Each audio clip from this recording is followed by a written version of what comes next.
Ladies and gentlemen, ghouls and goblins, and wrestling fans all over the world, welcome to WAT Reel Championship Wrestling, baby. Let me get a quick audio check. There he is. There he is. I have immediately reminded that you can't hear any of the music that I can right now, so that didn't sound nearly as cool without the intense Drew McIntyre entrance music playing behind me. Now we got a little, who is this? Becky Lynch. Not that you would know. I could be making that up entirely. You can't hear the music in this game, which is a shame. I learned that the hard way last time I streamed WWE 2K. It automatically mutes all the music when you stream direct from console. You can't turn it off.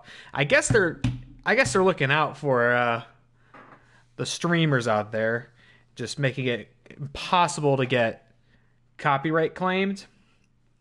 But it makes for some uncomfortably quiet VODs.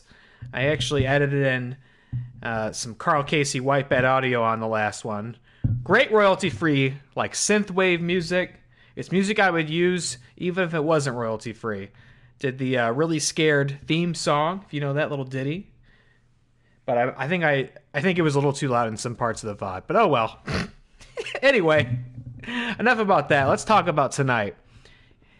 God, it's such a weird dissonance because I'm like ready to go. The energy's high. I'm listening to Becky Lynch. It's just me, mute, nobody there, right? Let's talk a little bit about what we're going to do tonight. Matt in the chat, he's showing up early and on time. How you doing? I'm glad. I don't know if there's any another person in the world that cares about this other than me and Matt. And it might just be me and Matt here tonight, but hopefully I can at least entertain Matt. He's been getting some of the behind the scenes factoids as I made this. Tonight I'm going to be playing Universe Mode. Last time we played My Rise, we made Rick Radis, played through the Performance Center section of the game. It was fun. And then once I got done streaming, my imagination started to turn and it started to evolve and develop. And I came up with a completely different idea of what we could do in this game. And I've built an entirely custom Who Are They Wrestling League in Universe Mode, like top to bottom custom. And I've been working in it in my off time for the last couple of weeks. And I've been really excited. I've been putting a lot of work into it until this past week I found out. I found out purely by chance. So it wasn't even information I was seeking out, that highly customized universes in this game make it very unstable. And there's a potential for it to completely corrupt my save data of this game. So that wouldn't just be Universe Mode. It would be everything else. It would be all the stuff I've created. It would be my progress and Showcase and My Rise. It would all get wiped out, set to zero. So I said, I'm going to take my hands off of it. I'm going to just hit play on this, because what a shame it would be to put even more work into it and then just have it crash and burn. I hope that doesn't happen. I hope it doesn't happen, but we'll see. So what you're about to witness is still what I would consider not quite a finished Universe Mode. It's not quite where I wanted it to be by the time I started streaming it, but I'm also not willing to keep going if I don't know that it's going to be successful. We got Seaman Demon in the chat. Subscribe to Tier 1. Subscribe for 2 months. On a 2-month streak. Thank you for the gifted. What's going on, Seaman Demon? Great to see you. He's here to see the Seaman Demon. Let's go into Universe Mode. Let's take a peek. By the way, it is true. This game gets highly unstable as you start to build a really...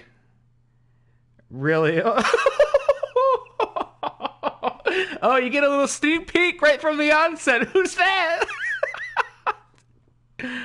Who's that in the preview image for tonight's show?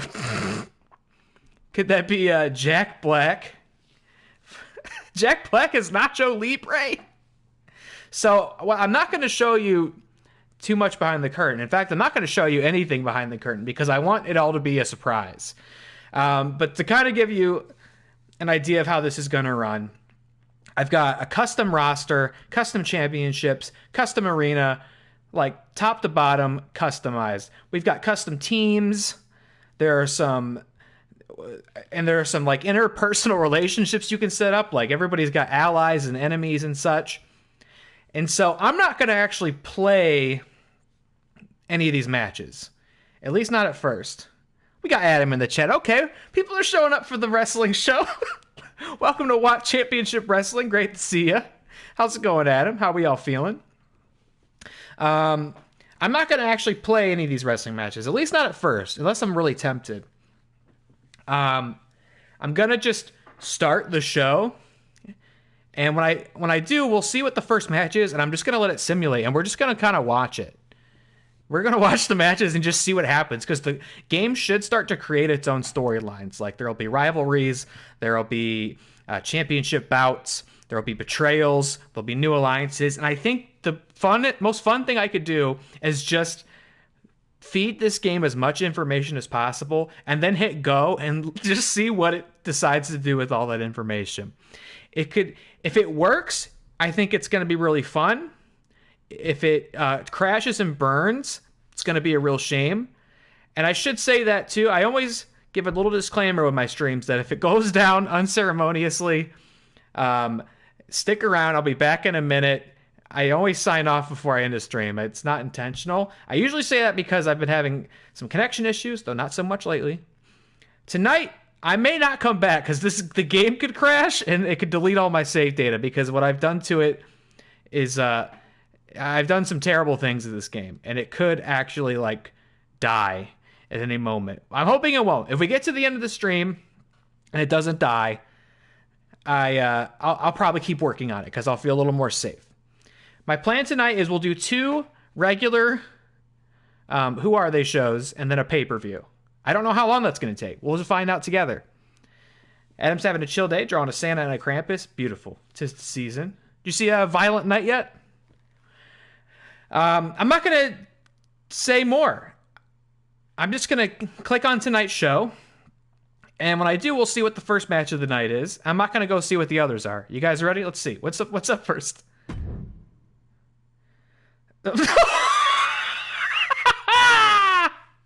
What is this?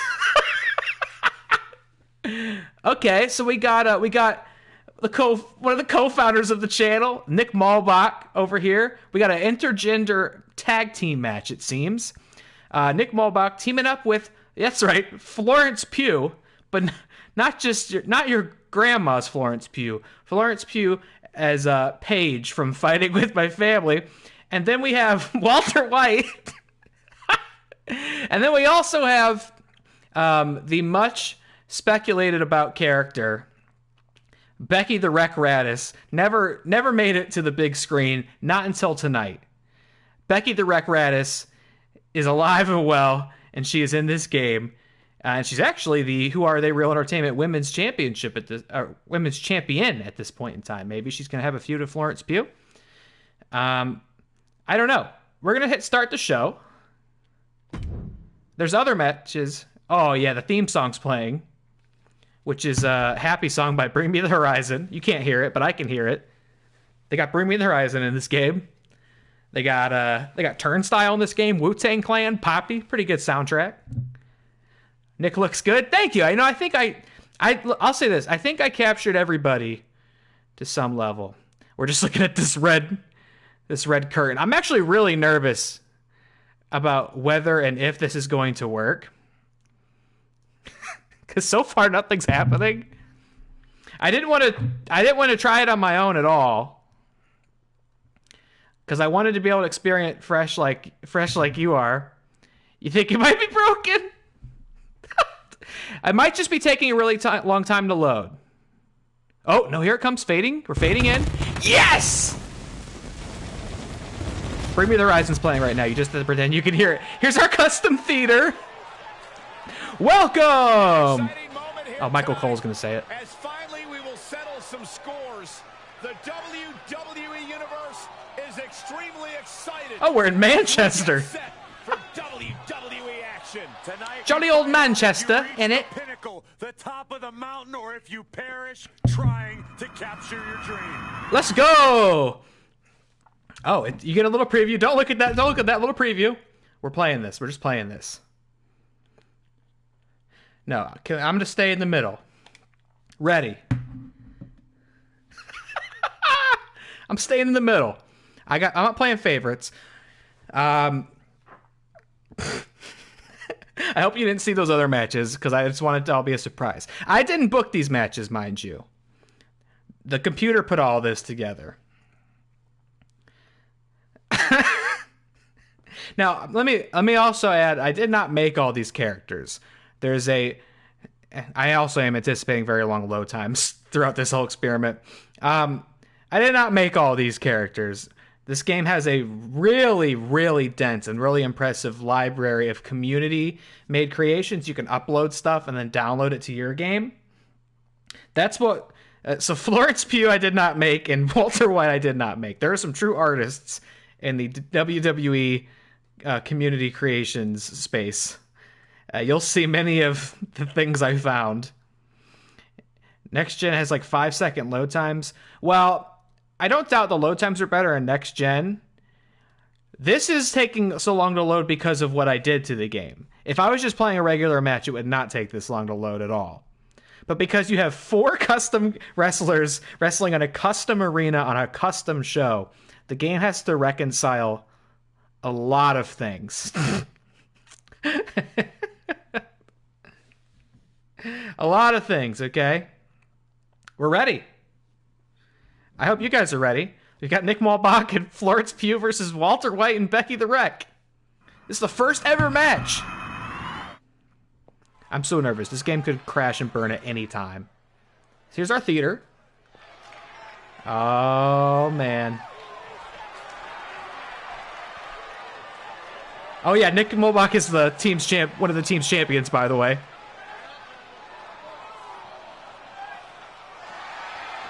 Here he comes. AJ Styles music playing. It's really good. I wish you guys could hear it. Nick Malbach is one half of the Wrestle Reel Teams champions. The following contest is scheduled for one fall. Introducing first, representing the Hart Foundation from Cleveland, Ohio, weighing in at 186 pounds, one half of the prestigious World Team Champions, Unbreakable Nick Maverick. There he goes, baby. This match is so thick you can cut it with a knife. A lot of drama involved with this one. Try and guess who the other half of the Wrestle Reel Tag Team Champions is. Maybe we'll see him tonight. I'm hoping we'll see all of the Who Are They characters tonight. I'm trusting the game to do that on its own.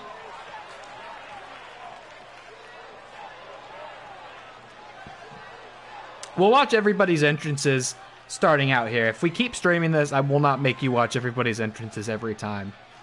But I feel like it could be fun to see them, some of them for the first time. Okay, Florence Pugh. From London, England, Florence Pugh. Hey, where's the horse? What are you talking about? Yeah, what horse? The high horse this superstar always seems to be on. Did Jerry Lawler write that line for you? You can hear the wrestling commentary, right? Just not the music. I gotta say, this does look a lot like Florence Pugh when she's in this mode. When she's not in fighting with my family mode, this does look a lot like Florence Pugh, but a little bit less so now. Many occasions, and I think she's planning on doing it again here tonight. Amazing. I mean, this is big stakes. Florence Pugh, of course, played Paige, a WWE Divas champion, in the Smash WWE Studios hit film Fighting With My Family.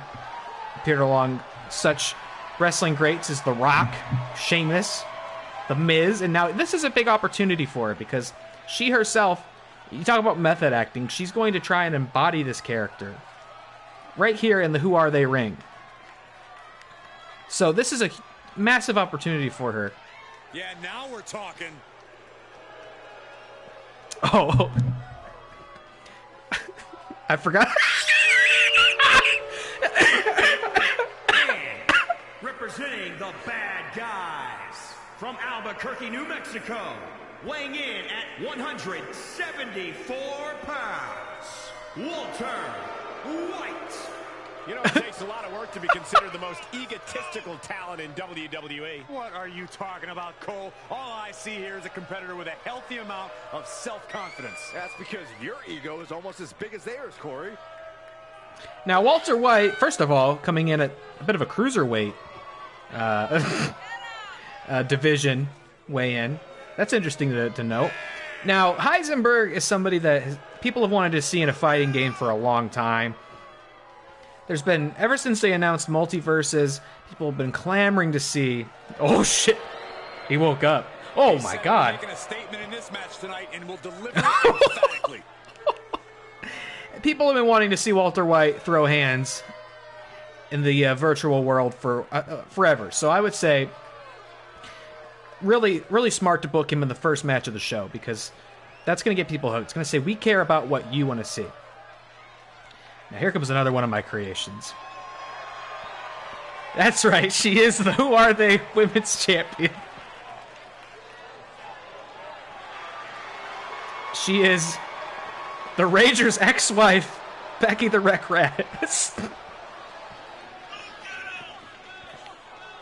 She's got the poppy entrance music playing. You're just going to take my word for it, but it's really heavy. Representing the Nasty Boys from Cleveland, Ohio. Representing who? Undisputed, prestigious Women's World Champion, the Destroyer, Becca Rage. Representing who? You'll find out about that later. Stays the course. They've overcome some tough situations. Yes. And I admire that. So what? Before it had ended, there was a plot to create an on-screen persona for Jessica that would be called Becky the Wreck Raddus. And now she's finally come to life.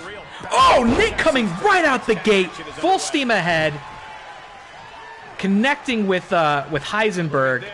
Oh, wow! And just like that, he makes a statement and he tags out the Florence Pugh, which means Becky the Wreck Raddus is coming in. Now let me tell you why this is absolutely massive for Florence Pugh. Becky the Wreck Raddus is the undisputed, the inaugural WAT Reel Championship Wrestling Women's Champion. And everybody's looking for a shot at that belt. Our women's division, everybody wants a shot at the strap. And if Florence Pugh could make her mark here, it would have huge implications for her standing in that division. However, as I'm saying that, she's getting absolute shit kicked out of her. And boom. Becky is ruthless, right? She's going to come in, she's going to kick your ass, and Heisenberg's in, and he's refreshed, and it's made a world of difference for him. Got him set up in the corner of the ring. Big chop by Heisenberg. And likewise, let me tell you this. Oh, it's not going to be good. This is not going to be Heisenberg, oh my god, he's dropped that old man on his fucking head, Nick. Give me a break.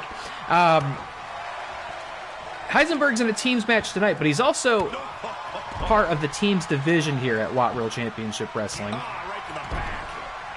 And he ain't teaming up with Becky the Wreck on a regular basis. He's got a partner. I'm not going to speak too much on that. Maybe we'll see him, maybe we won't. He's got a partner. And if he can make an impression here against the teams, one half of the team's champions, Nick Molbach, I mean, there are a lot. Everybody in the back's watching right now.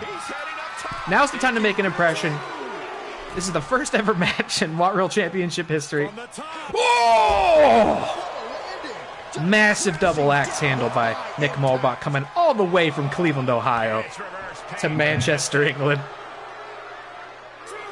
Oh. And this is boiled out to the outside, folks, which means it could get real ugly.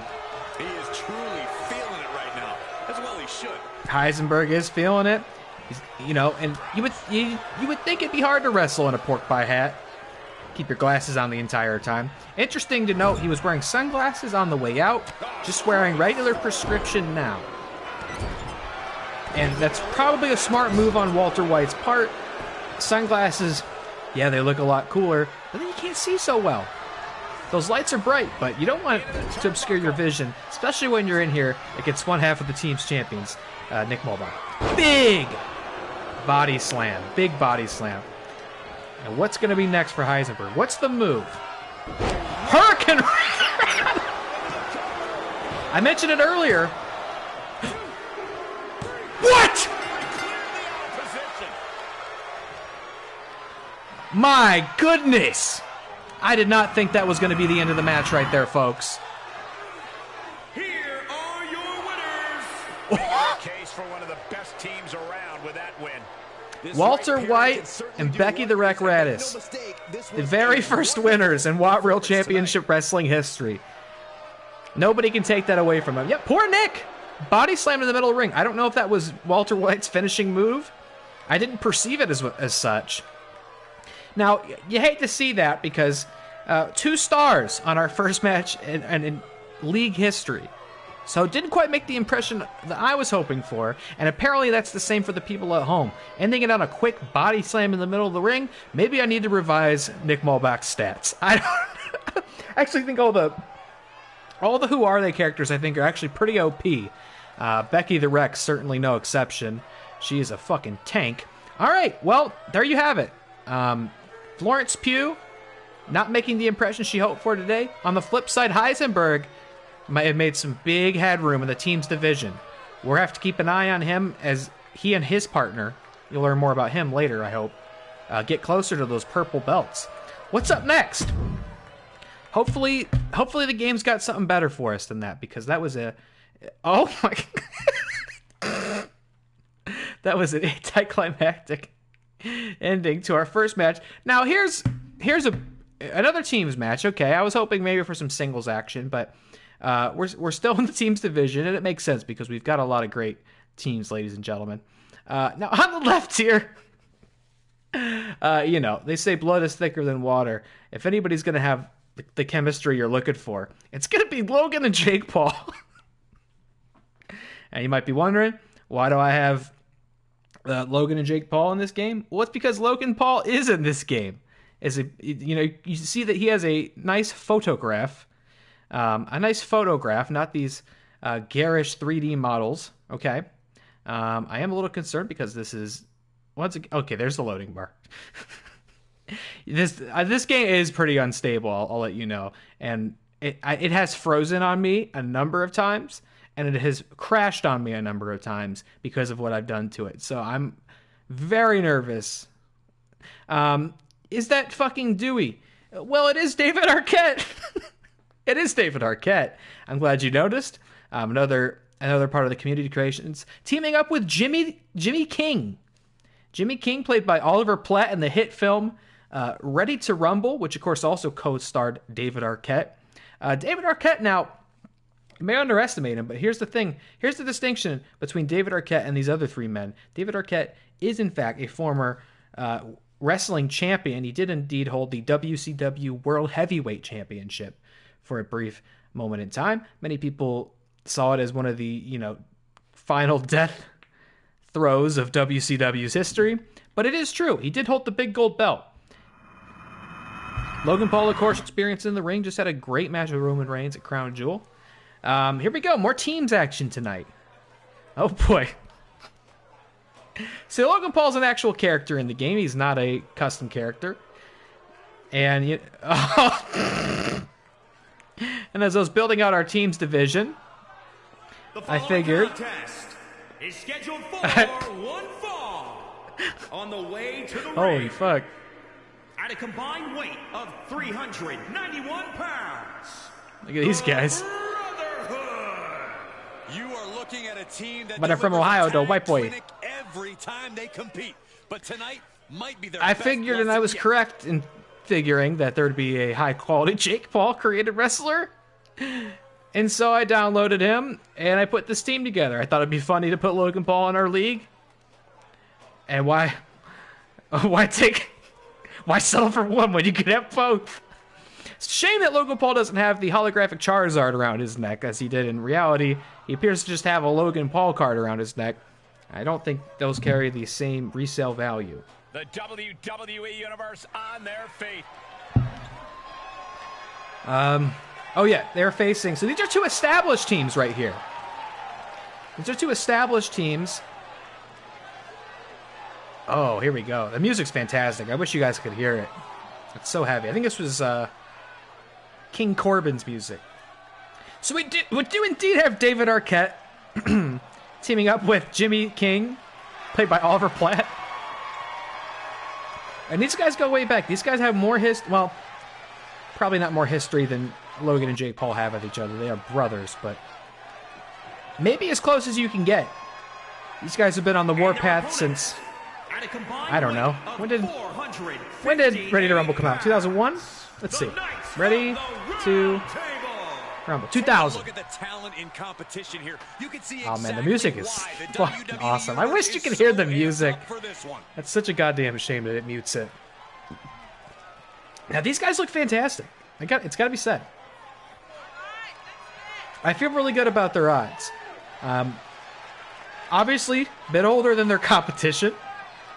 The ring rust could be there. I don't know that Oliver Platt has wrestled at all since 2000. David Arquette certainly has. But, you know, I think even still, Jake and Logan Paul are probably going to feel a bit more comfortable in the squared circle tonight. But I've been wrong before. Let's see. That David Arquette one is fantastic. Tag team match underway. Bragging rights in the division are on the line. Highly competitive. There really are some artists making this stuff. And separating yourselves from the pack. How do we like the arena? I was pretty excited with just how customizable we could get. I did go with a theater for it because, you know, having a background as a movie channel, I thought it happening in a theater was kind of a cool aesthetic. There are some limitations on the arena because of that. There's no announce table at ringside, which is a bit of a shame, so nobody can go through that announce table.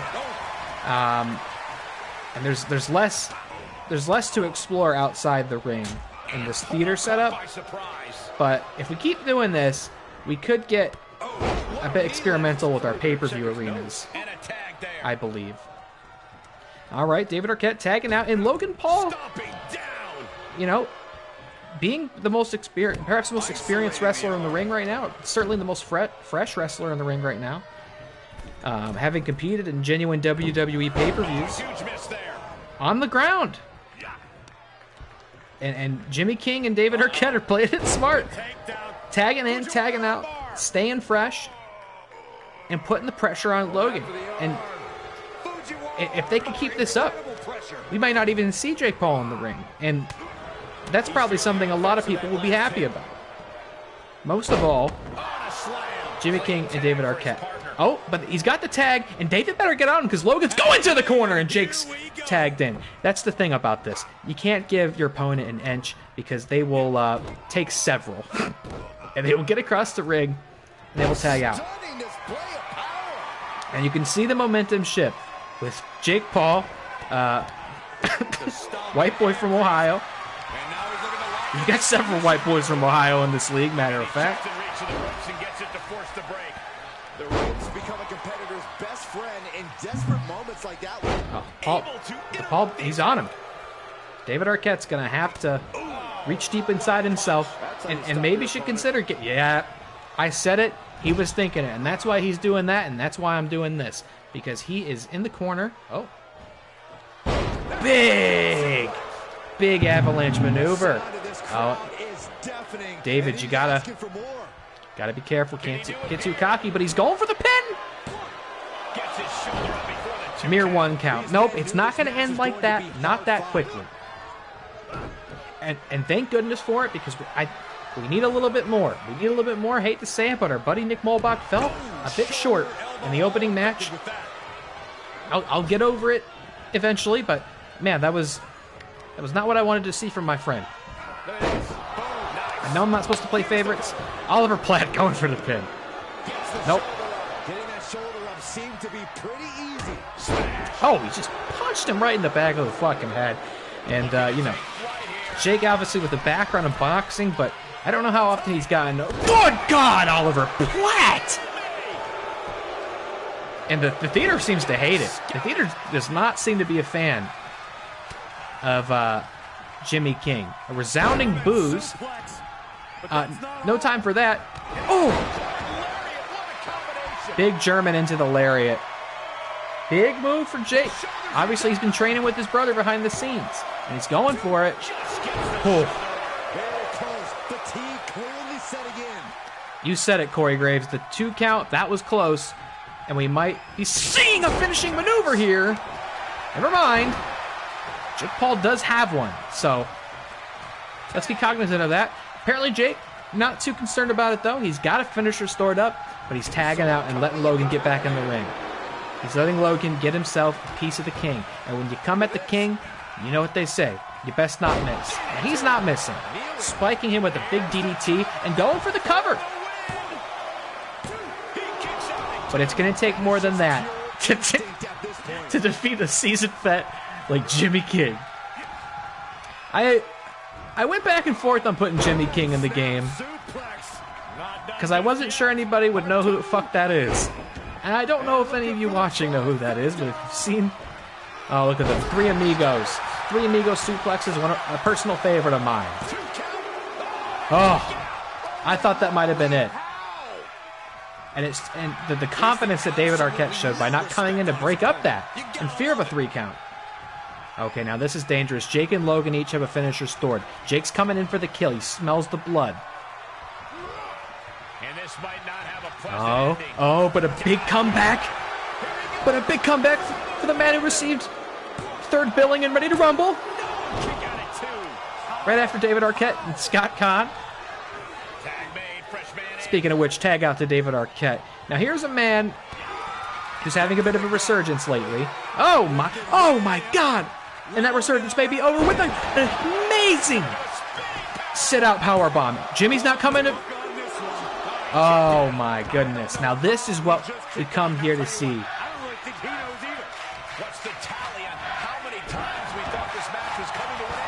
The fans are chanting something. I can't quite make it out. But they are loving what they're seeing, and they are loving the David Arquette story that's being told here tonight.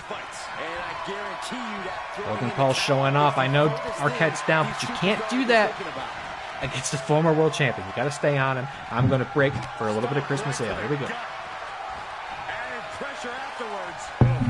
Pretty good. I'm also now noticing we're somehow about 40 minutes into this thing, and we're only in our 2nd match, so I'm starting to wonder how long this will actually take. Like I said, we're going to watch two of these shows in a pay-per-view, because I think if we get to the pay-per-view, we'll get to see some championship bouts, and hopefully that'll give us enough time to see all of the custom Real Entertainment characters. Big... Oh, and look at this. Jake's going in for the pin. Could this be it? Oh. That could have been it, and I think had Jake not gotten in there and saved his brother, we might be looking at 2 winners in the form of David Arquette and Jimmy King. They asked you back in 2000, are you ready to rumble? I'm not sure if Jake and Logan Paul are tonight. Double team move? No, he's putting him up once more. Oh! For the pin! And for the pin! Oh! I thought that was it. I thought that was it. No Jake to come to his rescue. Oh, spear! Spear! Spear! Could this be it? Oh, and Jake's back in. Oh, Jake doesn't know where he is. Oh!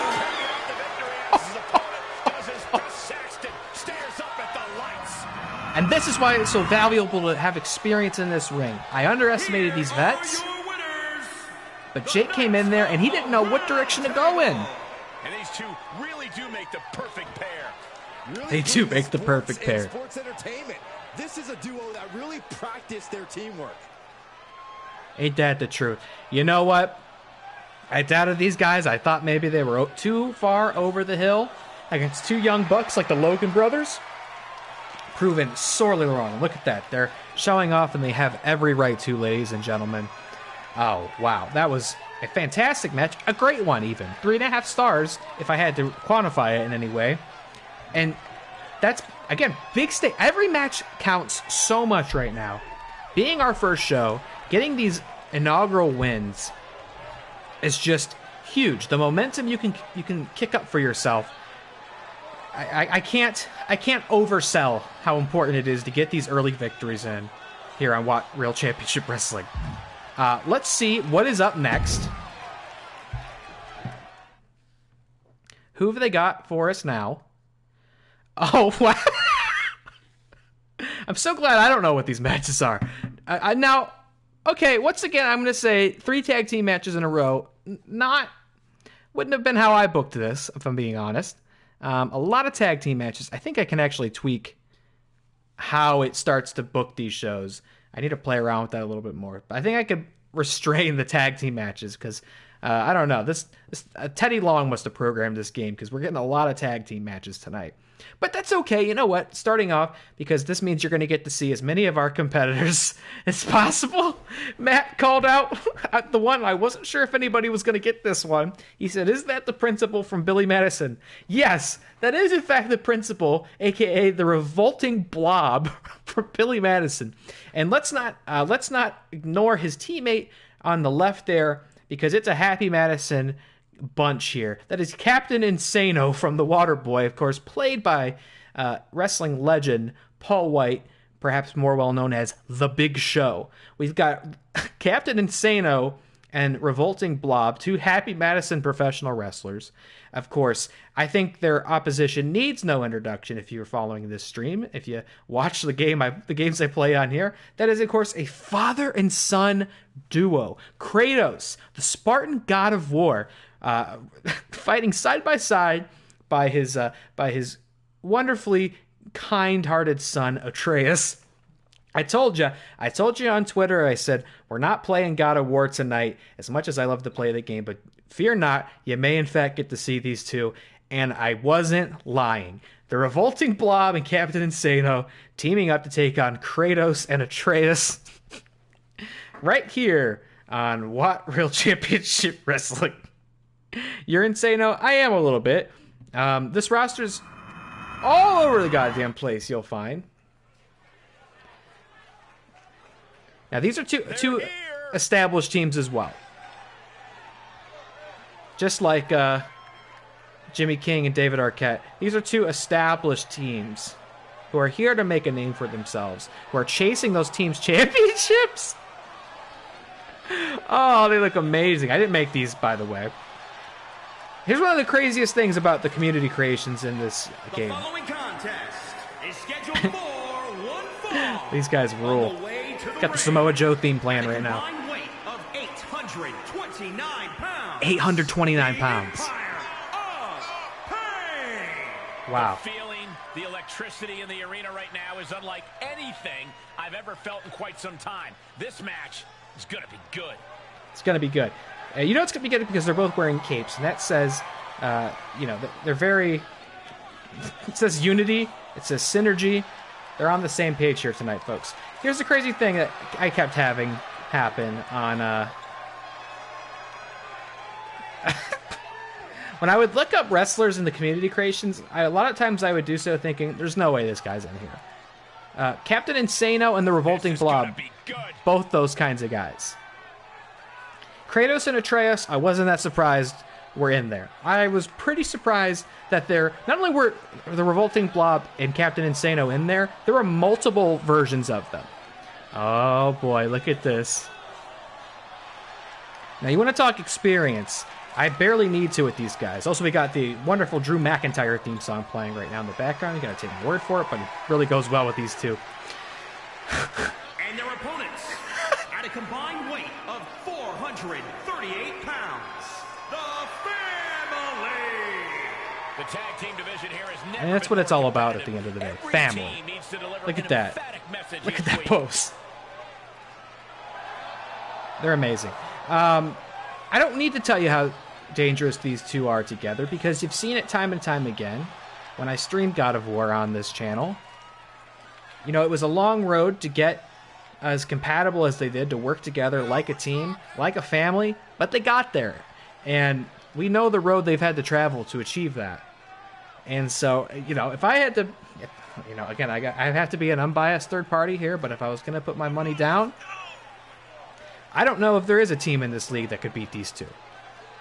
But I'll tell you who's going to try to prove me wrong, and that's I don't know if you saw that, but the Captain Insano's model was actually kind of freaking out outside the ring a bit there. The AI in this game, not the most sophisticated. I got to tell you that much. One of my big fears in this game is that, like, a match will start and just never end because the AI won't be able to figure out how to wrap it up. All right, here we go. Kratos, the God of War, going head-to-head with the Revolting Blob. Now, these are two big hosses. Two big boys. Oh, look at this. And the strength of the God of War to just lift hundreds of pounds in the form of a Revolting Blob off the mat and slam him down. And here's what a father can do. He can go in. Oh, Atreus, foolish, foolish, foolish, foolish. That's the kind of mistakes.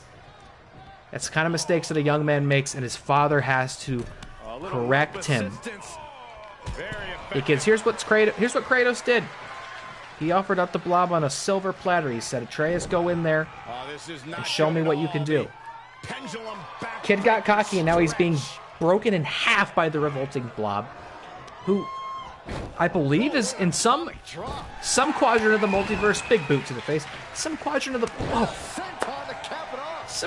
multiverse probably is a wrestling champion. It's been a little bit since I've watched Billy Madison, but I think it was implied he was perhaps a champion. And Captain Insano going for the pin.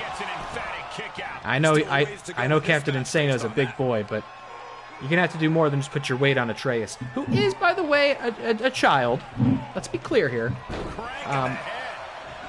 You know, he's in his teenage years now, and we may be visited by some sort of labor division, labor government entity.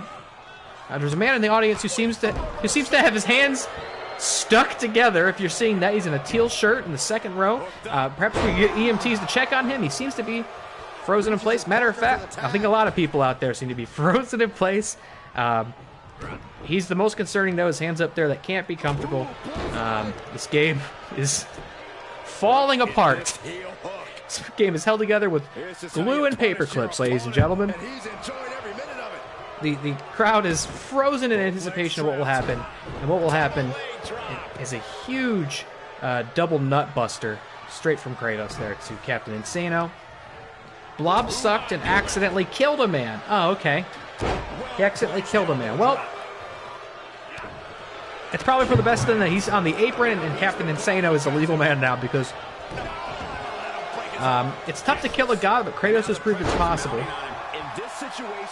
And Atreus, though a deity in his own right, is just a young man. A boy, really.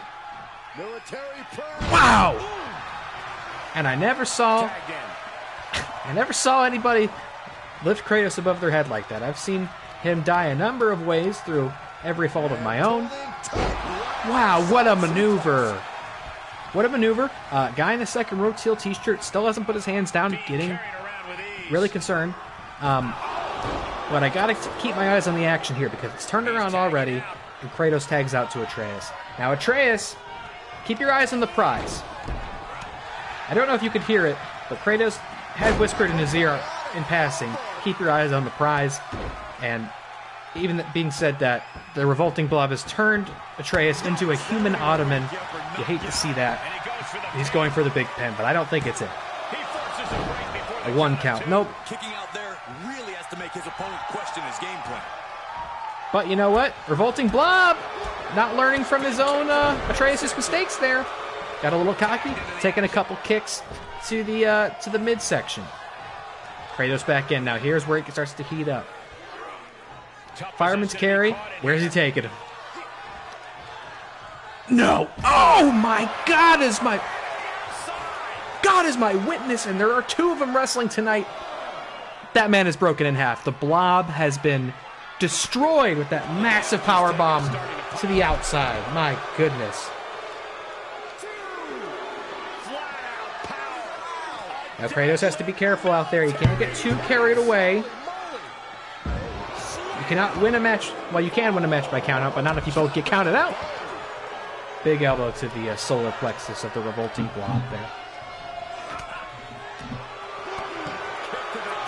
Yeah, you know what? That entire section of the audience is frozen in place. Actually kind of haunting now when you see the other part of the crowd who are quite animated and excited. Kind of haunting what's happening over there. There's another man with his hands frozen in the air. Didn't see him earlier. And both men make it back into the ring before the 10 count stops the match. Now, I don't know the Blob's controversial career history. Apparently, he has killed a man, but I don't know if he's ever been thrown around like disposable trash as he has tonight. That's got to be a huge knock to the man's ego. And rightfully so. I mean, Kratos has slain dragons, killed gods, raised a child. He's faced challenges that some could say a Blob, especially of the revolting variety, would never understand. Big double team, and that is the kind of teamwork that you have to go through an entire game to perfect. You got to kill a couple Valkyries before the synergy is like that. Atreus, I don't know what he was thinking, putting the Blob up there. Again, the overconfidence of this kid could be his downfall. In this game, and maybe others, and the Blob is letting the blood rush to the head. It's very disorienting for a young man.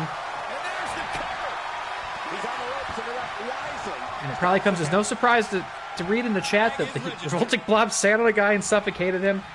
I would hate to see that happen tonight. If it does, wow, springboard maneuver! A lot of boos for Atreus tonight, which is interesting. I definitely registered these guys as being...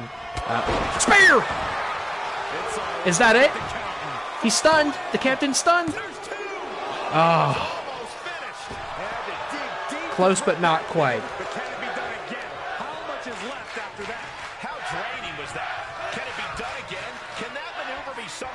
I swear they're chanting Daddy Wrestling, which would be really appropriate for Kratos, but I just don't think that's what's happening right now. Now, ladies and gentlemen at home, I don't want you to be alarmed that Captain Insano's singlet seems to be clipping in and out of his flesh. This does happen from time to time. We all understand the risks that are imposed upon us when you get into this industry. Kratos, that is a rookie mistake by Kratos to tag out when he had Insano down. He had him stunned. You got to stay on your opponent. You turn your back on him, and now the Blob sits on your son. Oh no! Oh no! It couldn't be. Oh my God! Folks, I thought we were going to have to cut the feed. I thought we were going to have to call it a night because I thought that kid was just suffocated under that gargantuan purple ass. Oh my goodness! And perhaps he was, because the revolting Blob gets the pin. Here are your winners, the Empire of Pain. This pairing Pain strong. Now, we got to talk about what happened in there because, you know, first of all, I really counted these guys out. They didn't have much in common aside from the fact that they're wrestlers and they co-starred in films with Adam Sandler. But look at them. They're quite a team. They're quite a duo.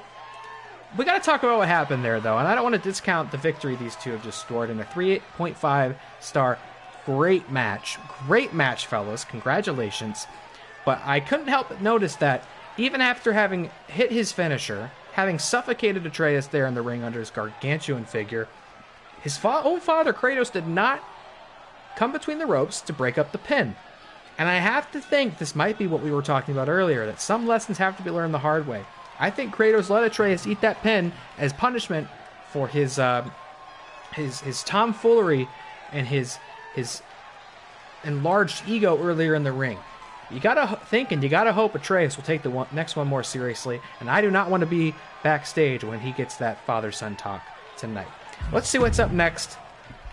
I believe there's should be 5 matches total. So that was the third one. Oh baby, now it gets interesting because. Not only do we have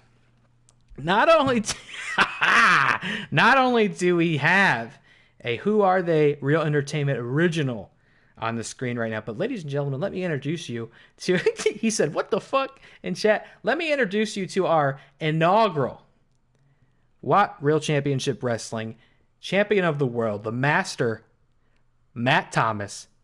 This is massive. This is huge. We're going to see the champion in action. Going one-on-one with one of the biggest heroes, if not the biggest hero, of the Resident Evil franchise, Chris Redfield. This is huge, folks. And you might be wondering, is Matt really going to wrestle in a blazer? No, he's not. That is just his entrance attire. He will have a different ring attire. But Matt Thomas said, I want to wrestle in a suit when I talked to him about this at first. And I said, that's ridiculous. Nobody wrestles in a suit. Hair's too short that looks like Winston. Well, look, I don't have... How fucking dare you come in here and try to critique how you look? You know how much goddamn work I put into this? I don't have... believe it or not, there is not a hair length option. You get like 500 preset haircuts. But you're going to pick one of those haircuts, okay? I think it turned out pretty good. Matt said he wanted to wrestle in a suit. I said that's ridiculous. Nobody wrestles in a suit. Then I went on to add like Heisenberg, who wrestles in a pork pie hat. I got Chris Redfield here wrestling in a bulletproof vest. So I started off trying to make this fairly realistic. We definitely left that noble goal of mine, but I'm still not going to have Matt wrestle in a suit. He will have different attire. I think he looks pretty cool. But because he asked me to wrestle in a suit, I wanted to honor his request and give him a snazzy attire on the way out. Here he comes. Look at the drip and look at the champion, because that is the inaugural WAT World Champion. Scheduled for one fall, making his way to the ring from Cleveland, Ohio, weighing in at 331 pounds, the prestigious Pro Wrestling Super World Champion, Masters Matt Thomas.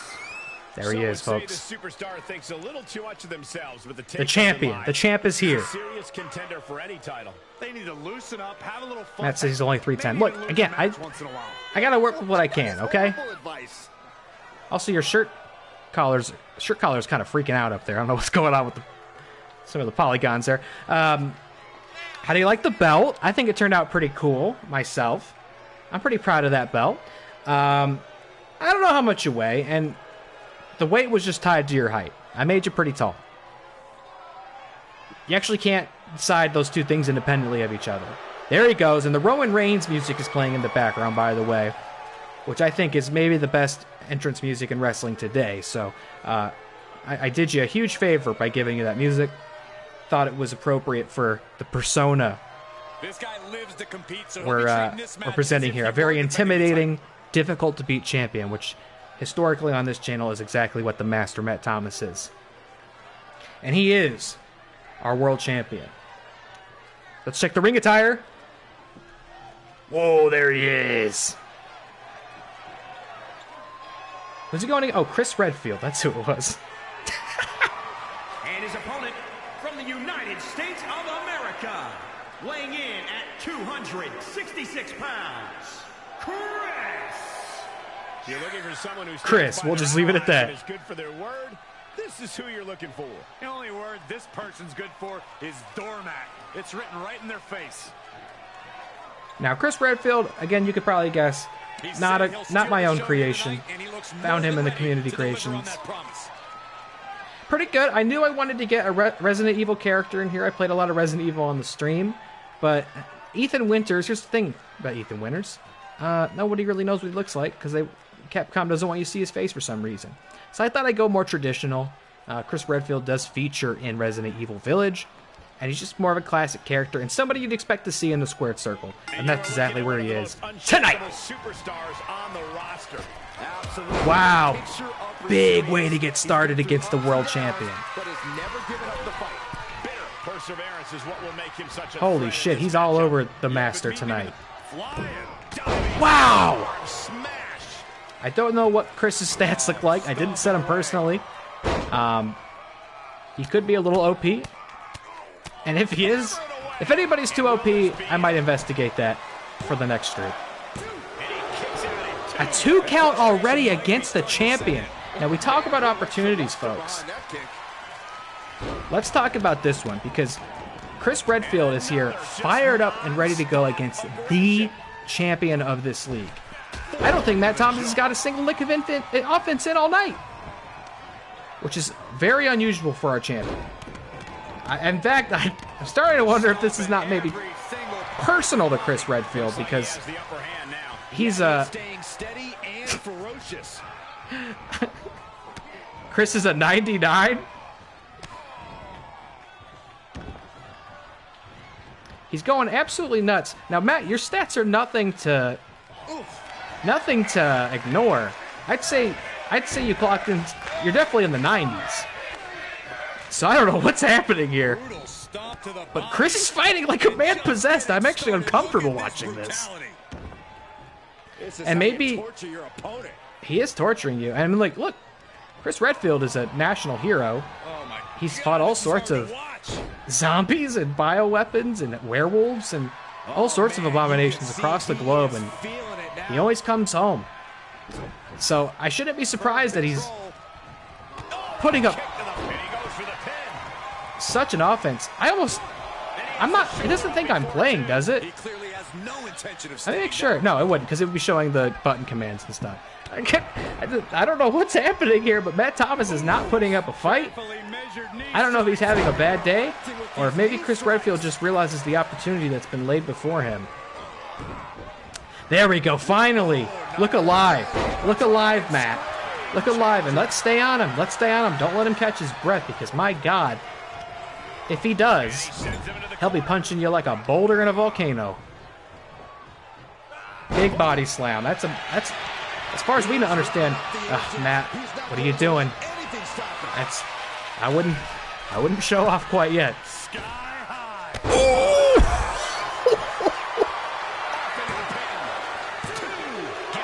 Wow, that was a close 2 count. Chris Redfield's got to be feeling the after effects of that one. Now you got to stay on him. Sharpshooter. Shades of the Hitman Bret Hart putting Chris in a sharpshooter. But no, not yet. Not yet. We're not tapping the big counter. Locking up. Oh, Matt gets the best of that one. He's carrying him around like a sack of flour. And Matt's already got himself a finishing maneuver, which is massive. He could finish this match tonight. Nobody can say Chris Redfield hasn't stated his case tonight, but he's going to have to get the big 1, 2, 3 if he wants to be closer to becoming the world champion. Very nice. Because let's face it, folks, if Chris pins the champion here tonight, which, let me clarify, is a non-title match, but if he does pin him tonight, I would have to say that's your #1 contender right there.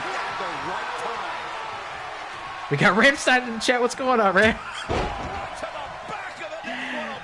What's going on, Ram? We're streaming my highly experimental, customized wrestling league here. Pile driver by Chris Redfield. He dropped him on his head. Could this be it? Could he pin the champion in the middle of the ring? And what opportunities will be afforded to him if he does? 1, 2. Oh, not like that, folks.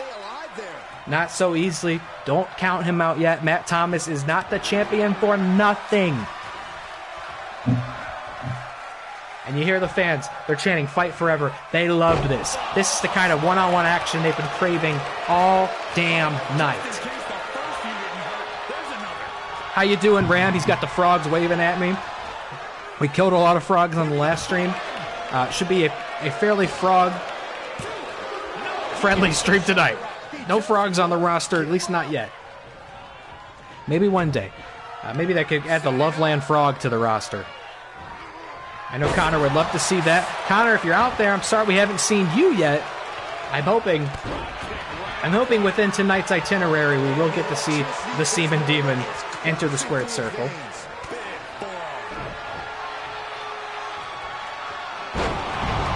Big DDT. No frog representation. None quite yet. This could be a good opportunity to say, though, if there are any characters you'd like to see added. Huge spine buster, by the way. Any characters you'd like to see added to this game, let me know. Hold on. Oh! I thought that spine buster was going to be the final maneuver. but I shouldn't count out Chris Redfield. He is a national hero. Ooh, what a lariat! Oh, I'm sweating, folks. This is a hard fucking workout here. There's characters you want to see added to the game. Let me know whether they're legit wrestlers who are already in this game. If we think they should be included in this league, I can add them in. If there's fictional characters you'd like me to look up in the community creations, I'll give it my best shot. If it's something I gotta make from scratch, hold the phone, hold that thought, because the champion is dialing in. Could it be the People's Elbow? And is that it? Amazing.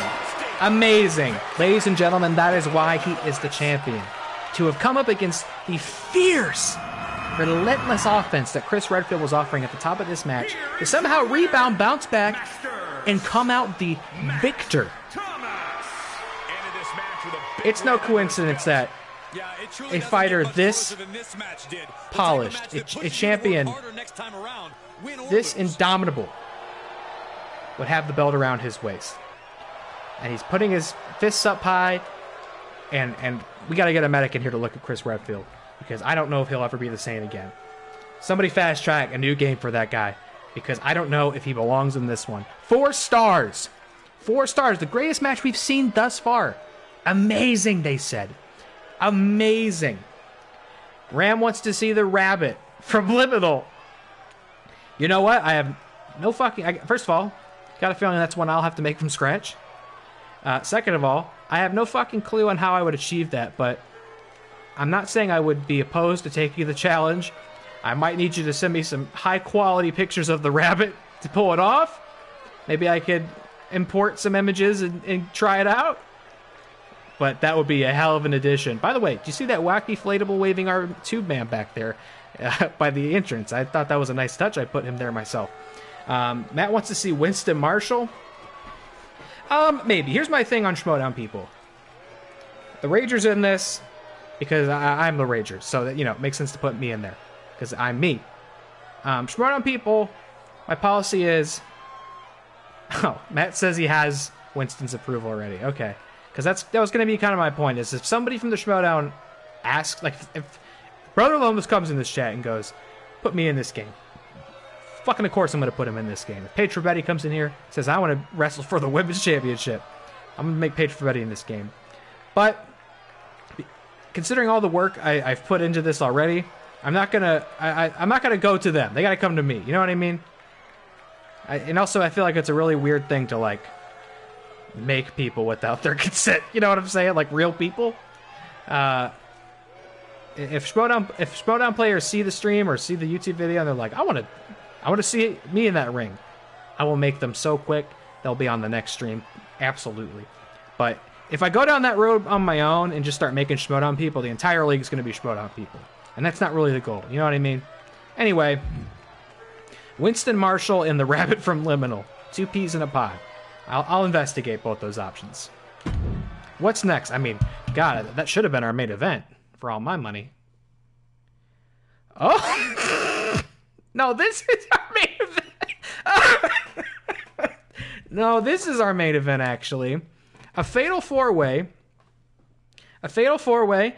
And what a great place to see some of the wonderful, robust competition this league has to offer by getting 4 of them out here competing at the same time, to see who can be the top dog in the very first main event in WAT Championship Wrestling history.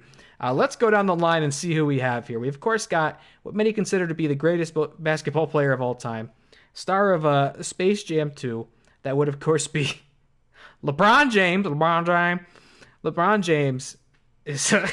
I told you my roster is pretty deranged. I don't really know what path of logic I followed to get to some of these people.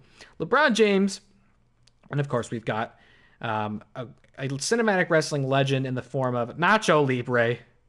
Speaking of wrestling legends, next to him, that's just John Cena. No tricks here, no fancy window dressing here. That's just plain old John Cena. Okay, that's it. John Cena's in the game, and I thought he should be in this. And next to him, that's he's got his fingers up. Who's that? That's Bonesaw McGraw. Bonesaw's ready. from Sam Raimi's Spider-Man, as portrayed by the great Macho Man Randy Savage. What a quartet we have here tonight. They call it a Fatal 4-Way for good reason, folks, because this is going to be a hell of a contest, I've got a feeling. And like I said earlier, big stakes. Big stakes on this one. Oh, oh, he's got the monk. The following contest. He's got the monk robe on. Four-way match. Making his way to the ring from Mexico, weighing in at 304 pounds, the Superstar. The Superstar. Okay. We could probably improve on that. We could probably come up with something closer to Nacho Libre, ring announcer. Here's the thing. This may not be for a championship. This may not necessarily be a #1 contender match. But what you have here are 4 gentlemen wrestling in the first ever main event on this show. And whoever comes out of this one is going to be able to say they defeated 3 prime competitors here in one night. There he is. Amazing. And you hear that John Cena music playing. You at home, of course, don't, because this game automatically mutes all the music when you stream it. Bum, ba, na, ba. You know how this song goes. Bum, ba, na, ba. Boop, doo, doo. And his opponents. You know how this song goes. From West Newbury, just plain old John Cena. No tricks. None necessary.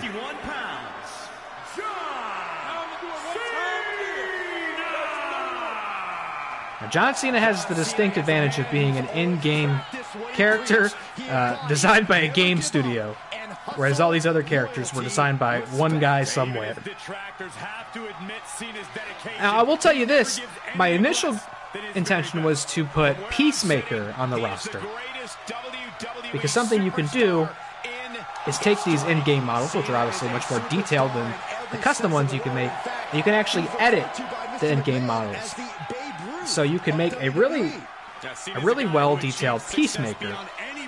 However, for some reason, all of the Peacemaker created wrestlers in their community creations are broken. You can't download any of them. And I think there must have been some sort of helmet piece that used to be able to give custom wrestlers that they, for some reason, deleted it out of the game, LeBron James. And so all the Peacemaker models are broken, and I can't download them now. Look at LeBron. LeBron James. He's coming out to some Bad Bunny right now. Just gotta take my word for it. And from Akron, Ohio, weighing in at 244 pounds, King James. If this King James. As much time King James. James. As they do for standing up for what they believe in, and maybe be undefeated. Adam just saw Bad Bunny and Bullet Train. How'd you like Bullet Train? I enjoyed it pretty well until about like the last 10 minutes when it suddenly tried to become a blockbuster movie and didn't look very good.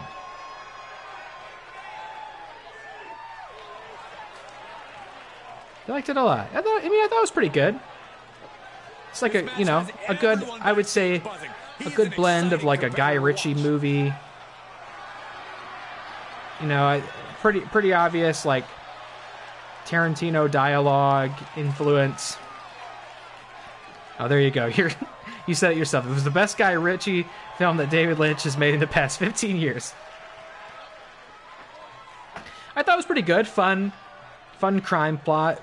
It totally lost me once the Bullet Train spoilers here, but once the train is derailed, I felt like it suddenly became like an entirely different movie. I feel like it should have all just stayed on that train the entire movie, because it was pretty damn solid up until that point. Akron, Ohio, but where's the Crenshaw jersey? There was a couple different LeBrons in the database here. From New York, there was some with Cleveland jerseys, there was some with Miami, some with LA. I went with this one because I just thought it had the best facial model. It looked the most like LeBron to me, so you got Crenshaw LeBron. I think he has an alt outfit too that might be Lakers. Check out Bonesaw McGraw. Now this is a guy who way back when, about 20 or so years ago, wrestled a guy named the Human Spider in a steel cage match. He had him for 3 minutes and couldn't pull out the victory. It was very embarrassing for him. Portrayed by the late great Macho Man Randy Savage. This is a huge opportunity for him to restore some of his credibility. And he's got massive snake-like veins protruding from his arms.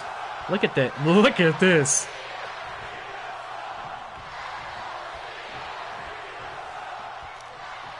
And you just knew it had to end like this. Nacho Libre versus LeBron James versus John Cena versus Bonesaw McGraw. Just a real classic matchup. But LeBron James, I figured no multiversal event is complete without him, whether that's Space Jam 2, whether that's Multiverses, and whether that is WAT Reel Championship Wrestling. You gotta get LeBron in there. He's the GOAT for a reason. Aggressive start from Nacho. True, and you know, let's be said, we got two cinematic wrestlers in this. Holy shit, what a moonsault from Nacho. Two cinematic wrestlers in here right now in the form of Bonesaw and Nacho Libre. And Nacho never got a sequel, and Bonesaw wasn't featured in any of the following Sam Raimi Spider-Man films. Of course, Macho Man Randy Savage no longer with us, or otherwise I believe with all my heart they would have included him in Spider-Man No Way Home. Oh, and I think Bonesaw's actually bleeding. The crimson mask starting to cover his face here. Oh, wow. Oh, wow. Nacho Libre, aptly named because he's coming in with that great Lucha Libre offense. Wow, there's a lot to see here. I mentioned earlier something I'm nervous about in this game is that the AI is not going to be clever enough to know how to end some matches. And I'm real nervous about this Fatal 4-Way. I feel like this could go on forever because these guys are just going to keep breaking up each other's pins. You see, when you get a human in there, a human knows you got to pick your spot where you try to finish the match. And you got to get everybody down or out of the ring, or else somebody's going to come break up your pin. Nacho Libre is still in touch until now. You're right, Nacho definitely fighting like he's got something to prove. I was mentioning it earlier, never got a Nacho Libre 2. So this could be his sequel. This could be his resurgence. Jack Blackstock remains real up, voicing Bowser in the Super Mario Brothers film. Probably going to do a great job. We love Jack Black. Have not seen a lot of Nacho Libre lately, though, so this could be a huge, huge opportunity for him. But he is stunned. Libre is stunned, and he's exited the ring. And there's only 3 inside now. Bit of a double team happening against LeBron. Now, John Cena and LeBron, you may know this at home, movie trivia aficionados, co-starred technically in the Amy Schumer comedy Trainwreck, I believe, are both gentlemen that Amy Schumer made passionate love to. But they are not making love here, folks. No love on the battlefield tonight. No, they were not. What do you mean, no, they were not? Wasn't LeBron in Trainwreck? But that's not all.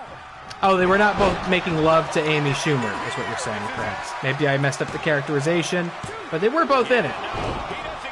They're both in it. No time to fact check that, folks. We're moving ahead. We're moving ahead, especially because John Cena is no longer in the ring. And this is a huge opportunity for those who are still in the ring because John Cena is the most experienced guy in here. He's the biggest threat in this match. I would wager to say the biggest threat in this entire league. And keeping that in mind, you do not want to give him any opportunity to capitalize here.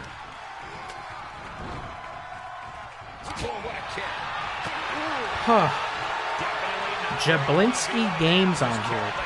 Well, friend, I'm going to tell you, I'm not sure what that is. But if you'll elaborate, I will certainly consider adding whatever that is to this. Is that a YouTuber? Is that a streamer? That might be a qualifier for getting added to the roster. I have to know who that is. Oh, Bonesaw breaking up the pin, and that's what I'm nervous about. We could be here all night watching these 4 fight each other. Bad predicament right here. And as a matter of fact, if you look below, you'll see Nacho Libre 2 finishers stored, John Cena 1 finisher stored, LeBron James 1 finisher stored. There's a lot of opportunities to wrap this up tonight if somebody knows when to strike. Yeah, he's at a point in the match where he wants to remain. Oh, Jack Black Gaming Channel? That sounds awesome. Yeah, let me see if maybe Jack Black will call in on Discord to help me commentate on this match. This isn't the smartest thing to do. Antagonizing. Now, I'm not sure what LeBron's finisher is. I don't think that was it, though. The only person I can say confidently on what their finisher is John Cena. So if I see it, I'll call it out. He catches Cena with a counter. Oh, there goes Cena with that Hurricane Rana. Something he started doing later in his career to prove that he knew more than 5 moves. And the proof is in the pudding, folks, because Bonesaw McGraw is going to need to get a couple stitches when he makes it to the back.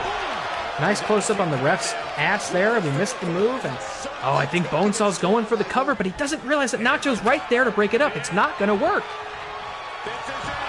I'm not sure, actually. I'm not even sure that Bonesaw is going to let it work, because that was confusing. Oh, the blood rushing to Nacho's head. And the feat of strength here is remarkable by Bonesaw McGraw. Now, Bonesaw, it's hard to say whether he's wrestled at all since being humiliated by the Human Spider. Just tossed like an old dish rag. LeBron's feeling good. Nacho to the outside again. These are the moments where you have to figure out how to get the win. When one man is just completely tapped out and catching their breath, you gotta land a finisher on one, and you gotta put the other down, and you gotta hook that leg and get the cover, brother. Just carrying the opposition anywhere they want. Adam in the chat noticing LeBron on the receiving end of several 2 versus 1 team-ups, but he keeps fending them off. And I mean, look, nobody in here knows teamwork like LeBron. Okay, now he's out here fighting for his life by himself, but he knows what teamwork looks like, and he knows how to counter it. Wow, huge DDT by Nacho Libre. Wow! What the wow! All I can say is wow, because Nacho Libre. Now, folks, this is huge. This is huge. 2 men in the ring, 2 to the outside. Can somebody capitalize right now, because they may not get a better opportunity than this? Nacho's up top. Nacho's up top. Finishing maneuver. He's got him in the crosshair. Oh, but he's taking too much time. Cena's coming too. Lift off. Oh. A massive counter by Bonesaw McGraw, who's also going up top. What a counter, but Cena's going to be there to break up the pin. And he goes into the ring. And a one-on-one match, I think that would have sealed the deal, folks. Meanwhile, LeBron is circling his prey. He's going in. What's it going to be? Oh, end of days. Now that's finishing maneuver. 1. Oh. Again, folks, in a one-on-one match, there is no doubt about it, that would have been the end of the show. Cena sizing up Bonesaw McGraw. Oh, but Bonesaw comes to life and stops him from locking in that attitude adjustment, which you don't want to be on the receiving end of. Wow. Another end of days by LeBron. He's just handing them out like candy. 2. Oh, and I didn't see where Nacho kicked out. I think the pin was ended by dropping Bonesaw on top of LeBron. This is incredible, ladies and gentlemen, and this is why this is our main event, because I don't know who it's going to be. But whoever it is going to have to earn the shit out of it, folks. These men are battered. Look below. Look at their shapes. Look at the shape of their souls. And look at the colors that you're seeing. Yellows, oranges, reds. It feels like fall all over again, folks. And these men are hurting. Oh! A superplex. Is the AI making the team fight each other? No. This is a fatal 4-way. This is every man for itself. 4 competitors, but only one can win. And this is our main event tonight, folks, until we just go to the next show, because we're going to do 3 shows in total, I believe. And this might not have a pleasant ending. Okay, this is big, John. John. I don't know. This is a good idea. Try to finish it here, John. LeBron's coming too. Go for the cover. I beg you, go for the cover. I don't want to be watching this match all night. You're watching X-Files and weren't paying attention. Well, Connor, you gotta keep up with this show. You gotta keep up because Bonesaw McGraw is looking to finish things up. LeBron James just watching idly by. Oh, Cena with the counter, and he's laying blows straight into the open wound on Bonesaw's face. Oh, and they're all back in the ring. God damn it. I am begging you, gentlemen. I'm pleading with you. Somebody figure out how to end this match. It's not going to work. It's not going to work. Where is it? Where is it? Oh. LeBron was letting it happen, but here's the thing. That's not a bad idea. In a match like this, sometimes the smartest thing you can do is just let these guys go at it. Let them tire each other out. Let them beat each other up. And when the opportunity presents itself, you come in and capitalize. And it's beginning of capitalization. I mean, Bonesaw is out, not for much longer, but somebody has to find the moment. 2 men in the ring. Spear! Spear! Spear! Is that it, folks? Oh, my God. That was going to be it. But Bonesaw, from out of nowhere, where was the guy? I don't know what it's going to take. Is the AI in this game smart enough to figure out how to finish a fatal four-way? I don't think so. You can't go for the pin when you got all your opponents standing there. They're going to break up that pin. Or you gotta catch it in an awkward moment where like your opponents are stuck in an animation, and then you go for the pin before they can get out of it. Attitude adjustment, no sir. LeBron tracked that one. LeBron tracked that one all the way from the multiverse. Nacho! Oh! What even happened there?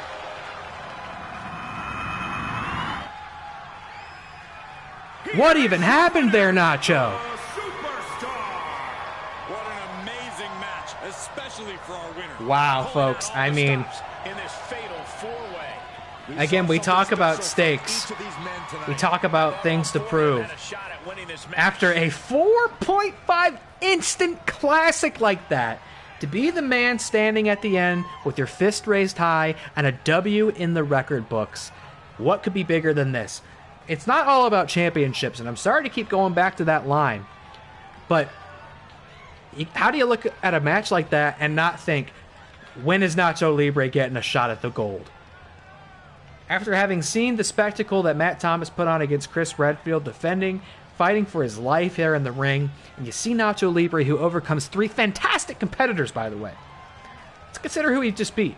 Not just Johnny and Tommy from the diner down the street. He just beat John Cena, Bonesaw McGraw, and LeBron James in our first ever main event here on WAT Reel Championship Wrestling. At least I think it's the main event.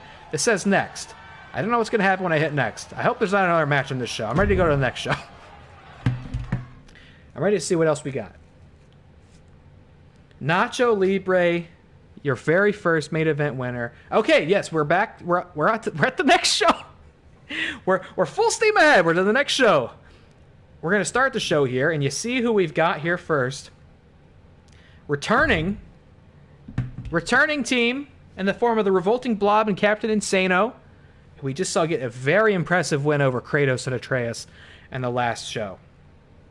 Facing another top-notch team in the form of View Askew Zone Jay and Silent Bob. Now you couldn't find 2 more disparate teams than that.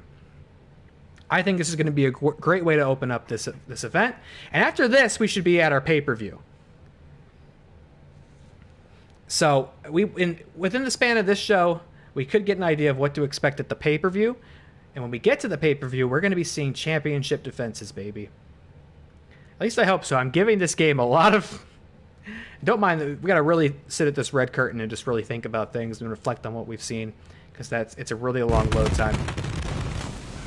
Here we go. We're back, and the wacky waving inflatable arm tube men are here to welcome you back to the Who Are They Real Entertainment Theater. Where are we broadcasting from tonight, folks? I don't know about you guys, but I this moment for a long, long time, as has the WWE Universe. We're in Belfast. Belfast. My goosebumps. North Ireland. Goosebumps. And if yours don't... We appear to be going on our European tour. All right, don't look at the other matches. I'm going to hit go. Hit go. I don't want to see what else is happening. I don't want any spoilers, okay? All right. No spoilers. I like to be surprised when these cards come up. Here we go. Revolting Blob and Captain Insano versus Jay and Silent Bob. I'll skip the Captain and the Blob's entrance, since we've already seen that tonight. I'll skip that, but we'll check out Jay and Silent Bob's. Now, these two on the warpath here. We saw them get a very impressive win over Kratos and Atreus. Quite frankly, a win I didn't expect. Can they keep that momentum up? Can they go 2-0 right out the gate? The implications of that would be massive. Again, I don't mean to bring it all back to the belts, but they're the grandest metric you can measure things by in this industry. And if they go 2-0, if I'm the tag champions, I'm sweating a little bit looking at what these guys can do. But let's not get too far ahead of ourselves tonight, folks. Jay and Silent Bob, these guys have been teaming up and going on these adventures and learning lessons together and living life together for, God, what's got to have been perhaps more than 30 years at this point? Maybe close to 30 years? There might be something to Thor and Baldur's jibes. Kratos just isn't much without his rage, his axe, or his blades. Well, you know, here's what I'll say about Kratos. He was showing up. He was putting in work. He was giving us a performance that we all thought we'd see. But he left his son high and dry out there. He let his son eat the pin. All day you've been seeing these teams breaking up. By the way, there better not be 3 tag team matches on this card. I'm just saying. If it is, we'll have to kind of tweak how this books these things. Let's skip this scene. We've already seen that tonight. Let's keep it moving here. They are ready for battle. There was a part of me that thought maybe that the stream wouldn't go on as long as as I typically. Like, I thought maybe we would wrap up before midnight, but not at the pace we're going. This actually might even be later than I'm used to. Jay and Silent Bob, ladies and gentlemen. 407 pounds. Throwing out the bootios. The WWE Universe more than ready to see this one start. This is going to be good. Jay and Silent Bob. Now, these guys have basically lived a shared life. You really can't think of one without the other. And that is very powerful. Maybe not the 2 guys you'd pick to fight alongside you, but they do always get the job done, folks. Am I wrong?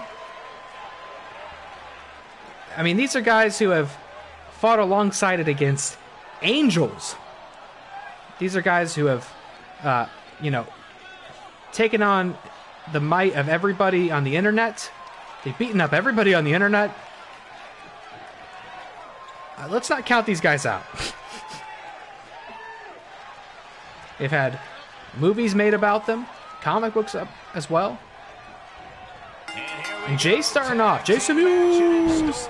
And he gets shoved down like it's nothing by the revolting Bob, who just chops him right in the back of the head. Excluded you for good reason, Byron. Now back to the action. Reversal. Can he take advantage? Now let it be known, while we do drug test here in the WAT Reel Championship Wrestling League, we do not test for marijuana. Let me just make that clear now in case you had any questions about what you were seeing here. Side of the face. He's done. Gets the tag. So that being said, doesn't necessarily mean Matt Riddle could ever wrestle here, because he's recently been suspended for violating the WWE wellness policy, and they also do not drug test for marijuana anymore. So I don't know what that's all about, but it doesn't look good. While we're on the topic, WAT Championship Wrestling will also not fire you for having an OnlyFans. We make that very clear for everybody in attendance and in the locker room. You can have an OnlyFans. You will not be punished like some of our esteemed competition out there. And matter of fact, as far as I know, all 4 of these competitors have OnlyFans accounts. So make sure to dial up your internet once this is over, and make sure to subscribe. While we're on the subject, make sure you go to youtube.com/@WATReelGaming and subscribe to the exclusive YouTube channel where I will upload all of these VODs for your viewing pleasure anytime you want, 24/7 access. I'm going to put a link in the chat right now. I think we got like 6 subscribers right now. We could definitely do better than that, in my opinion. Let's see. How many we got watching right now? 5. We got 5 people watching right now. We can almost double our subscription count tonight.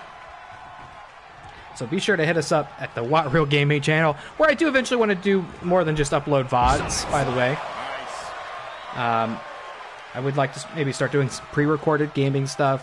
I was thinking of doing some like compilations, like best of, like we could do the best of WAT Championship Wrestling after we do a couple streams, for example.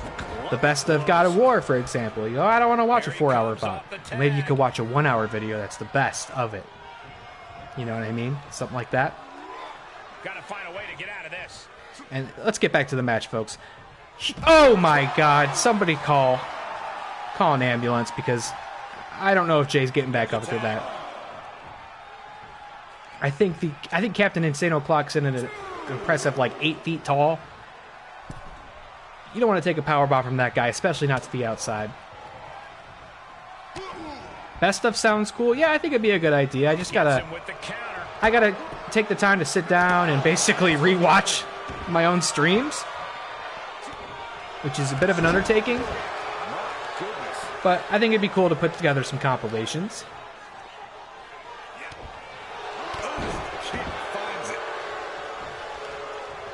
And I was thinking of maybe, you know, I only stream from console right now because I don't have a real PC. But maybe there are some like indie games, indie horror games that I can manage to run on my laptop.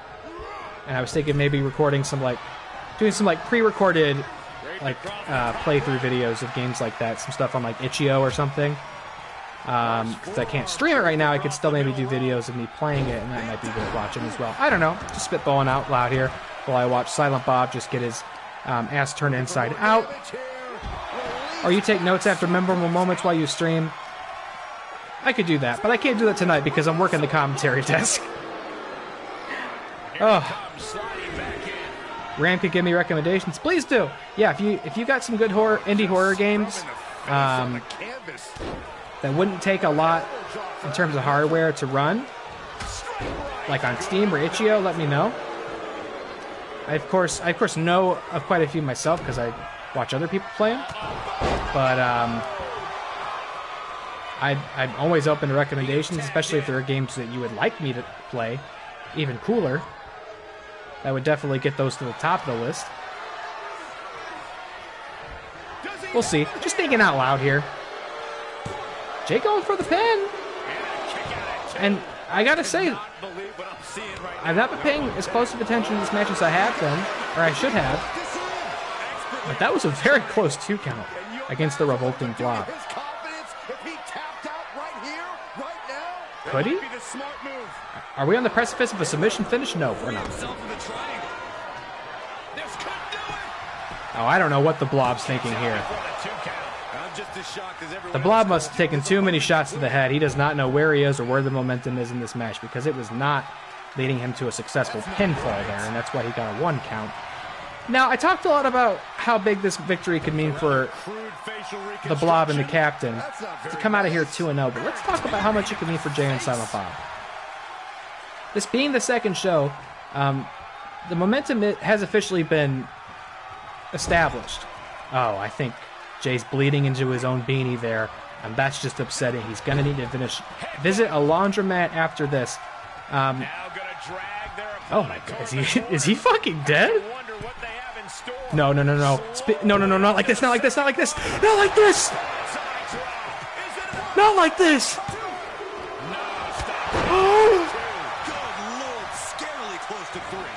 I do not know how Jay kicked out of that. I mean, I thought I had just written his obituary with that because we now have canonically established the revolting block has killed someone with that move in the past. I kind of can't believe he even tried it. I don't know who sanctioned that. We might have to have a meeting with HR later this night. I don't know how Jay kicked out of that. No, you're going to have to do more than that. I'm sorry to say it. No snoochy boochies on that one, my friend. And where is Silent Bob? He's dead on the outside. That's what's so incredible about that. And we do have to... Oh, another attempt at the submission. Didn't know this, but Jay's a bit of an in-ring technician. He's got these holds on you. Will Blob tap? No. Didn't break out, but didn't tap either. And Jay, I gotta say that we all knew that Jay was in fact the Click Commander, but he is coming in with an unprecedented level of violence here tonight. The first J in BJJ stands for Jay. Brazilian Jiu-Jitsu.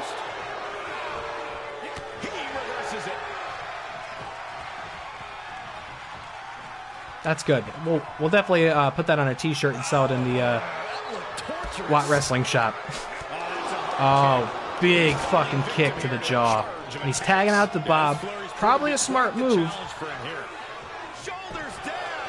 Maybe not, though. That's kind of an illogical pinfall there. Oh! Maybe not. He had in those. Get on him, Bob! Get on him, Bob! Talk about karmic justice. What? What? A little awkward by Captain Insano there. But let's make it clear, you cannot afford, when momentum is on your side, you cannot afford to get cocky. Silent Bob. I'll tell you, this guy's no competitor here is looking to give in. It's going to take a lot to end this. And what did I just get done saying, Captain Insano? You got to stay on him because now the Click Commander's putting you up. Could that be it, folks? Blob's on the outside. Oh. He's taking some serious hurt, but somehow he's still in this. Bob's back in. Bob's back in. They're tagging in. They're tagging out. They're keeping it fresh, and they're keeping Insano on the mat. You can't see me. Shades of John Cena, who we just saw in last week's main event.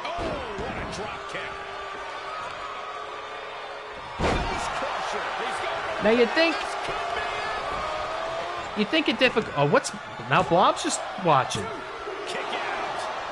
Blob, bit of a cuckold. He just likes to watch, not judging, but it's an interesting strategy here in wrestling. Silent Bob's bringing the violence. He doesn't have much to say, and some would say he lets his fists do the talking. Oh. Now here's where we have to be careful because the revolting Blob seems to have woken up and seems to know where he is and why he's here. He's back on the ring apron, so it's really important to keep Captain Insano in the ring, on the mat, and keep up that offense because a tag out to Blob could be disastrous for Jay and Silent Bob here tonight. Big chop. No double team moves, you might notice, because I'm pretty sure the double team moves in this game are glitched, and no custom wrestlers don't know how to use them. I've seen a lot of interesting bugs while building this universe here. Which I think is actually okay, Bob. Bob getting a little twitchy there. I think that was actually a line from the Book of Genesis. God himself said, I saw a lot of interesting bugs while creating this universe. I think that's like on the first or second page. Oh! What a slam! Boom, right across the small of the back. He's going for the pin. This could be it. This could be it. Let's hope not, because Bob is standing idly by. Just a 2 count. Not going to be enough to seal the deal tonight, ladies and gentlemen. Oh, and here's where it gets dangerous because the Blob is back. He is freshened up. Now the shape of his soul down there at the bottom, a lot of concerning colors, but he's had time to recharge, refuel. But Jay not going to let him get too frisky here. That was a combo move. You're very attentive. You know the sport, Adam. And he's going to try to pin him dead center of the ring, but here's what I'm noticing about Jay and Silent Bob. They're trying to finish it as soon as possible. Most times you get in here, you work your opponent, you build up to that moment where you can hit what's considered your finishing maneuver, the move you can do better than anybody else in the world, because that's the move that you can put anybody out for 1, 2, 3 seconds. But Jay and Silent Bob not really trying to accomplish that. They're trying to end this as soon as possible. Whenever they think they see an opening, they're taking it, they're hooking that leg and trying to get the pin, and I can't say I blame them. These are two terrifying opponents. These are two big boys. Big boys. Two of the biggest we have in this league. But Jay didn't even need to do that. Didn't even need to put Captain Insano in his sights, and he knocked him to the outside. Now, if he can capitalize right here, folks, we're talking about the end of the match. Finishing move right here, Jay. Finishing move right here. I don't know what Jay's finishing move is, but it's not this. I think he's going to squander the opportunity he's made for himself. Is this it? A submission finish? No. Tagging out to Bob. Jay and Bob. In fact, all 4 men in this match have finishers stored. Okay, interesting tactic once again by Bob. Get in there and try to end it. But it's not enough. Jay and Silent Bob are... Oh my God. He's gonna make this mistake again. Oh. Bob's tagging out. He went in there, said what he had to say, not literally, of course, just metaphorically, and he's out. And Jay's back in. Hey, could this be it? A finishing maneuver?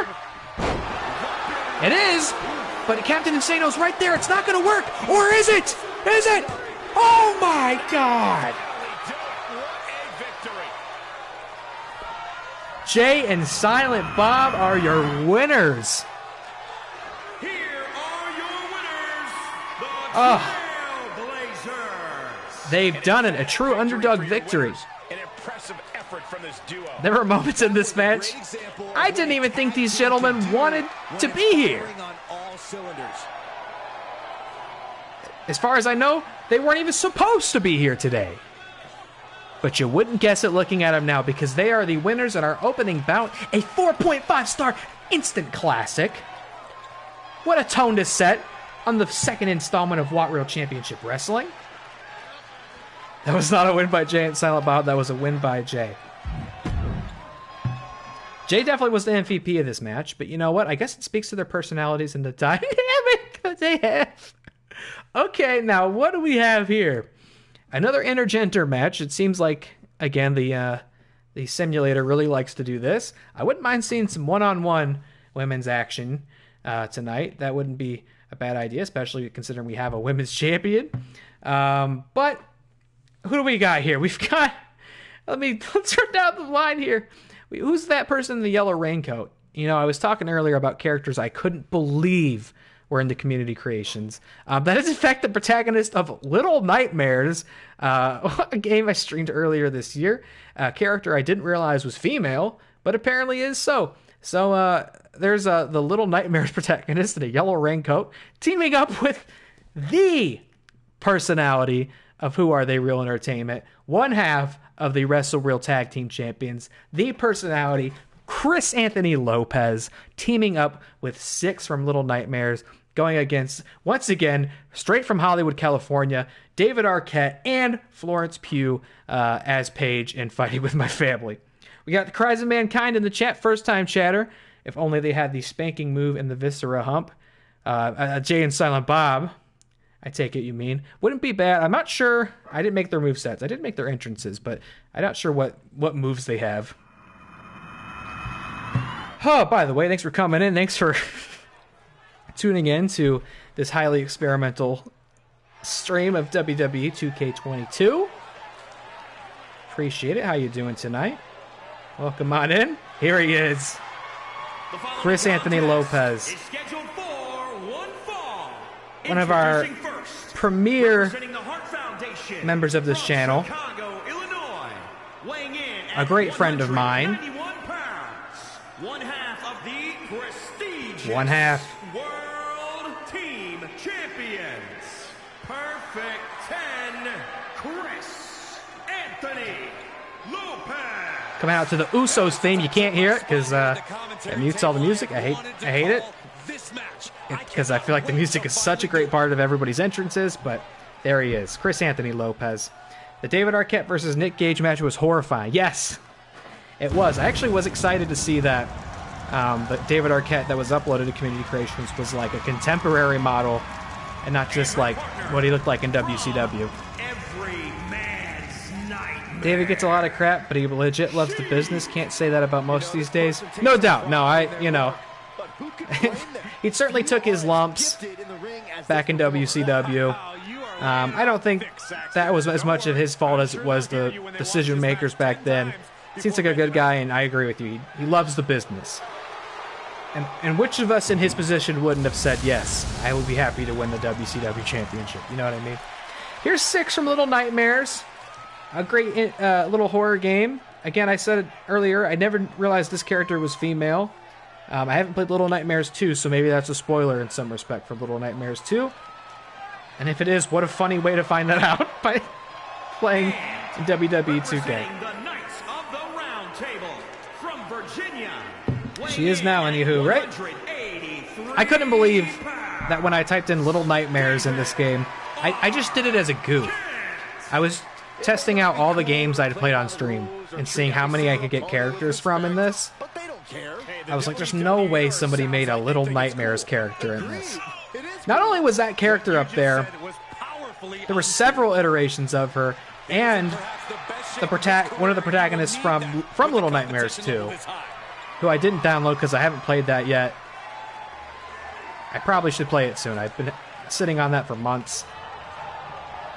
Maybe after God of War. But David Arquette's back. He's teaming up with 6 from Little Nightmares in this intergender match. Seaman Demon, yes, indeed, that was the personality Chris Anthony Lopez, one half of the Wrestle Reel Team's champions, making his stream premiere in this mixed tag match. You'd be an idiot to say no to that Ted Turner money.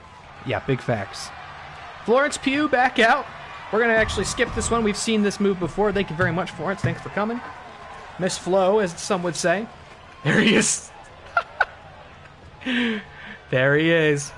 Mixed tag match underway. This is going to be fun. Chris Anthony Lopez coming. Holy shit, what a maneuver by Chris. Chris! Chris, you're fucking you're a maniac! Chris! Now, I'd always say Chris is a very energetic man. Can he score the pin? I never seen him like this before, though. Frankly, he should have known that wasn't enough. Too bad you don't have his wizard gimmick. Well, we could always go in and make maybe some alternate attires for old David Arquette there. If I was going to go one way or another, I'd probably go just straight Officer Dewey from the Scream movies. I'd say probably his most iconic character. And a tag out to 6 from Little Nightmares. Truly one of the most unexpected features in this game. Going up against Florence Pugh. Now, Florence has got to be looking to call her shot here. We saw her last week in an intergender tag team match, teaming up with Nick Mulbach. She's now opposed to Nick Mulbach's teammate over there, one half of the team's champions here in WAT Reel Wrestling. But unfortunately, could not get the win against Walter White and Becky Radis.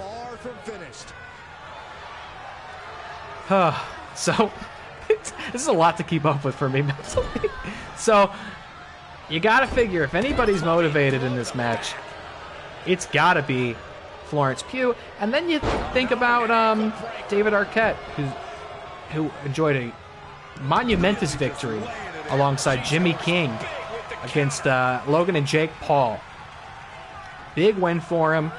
You know he's going to want to keep that momentum running. You could probably find a good one just searching Scream. I bet you're right. And I'll tell you this, I definitely searched Scream during my roster building exercises, and you might see the result of that at some point in this show as well. I don't know. We're letting the AI book everything. These guys have been looking to beat each other up for But let's just say David Arquette may have a fierce enemy sitting somewhere in the locker room waiting for him.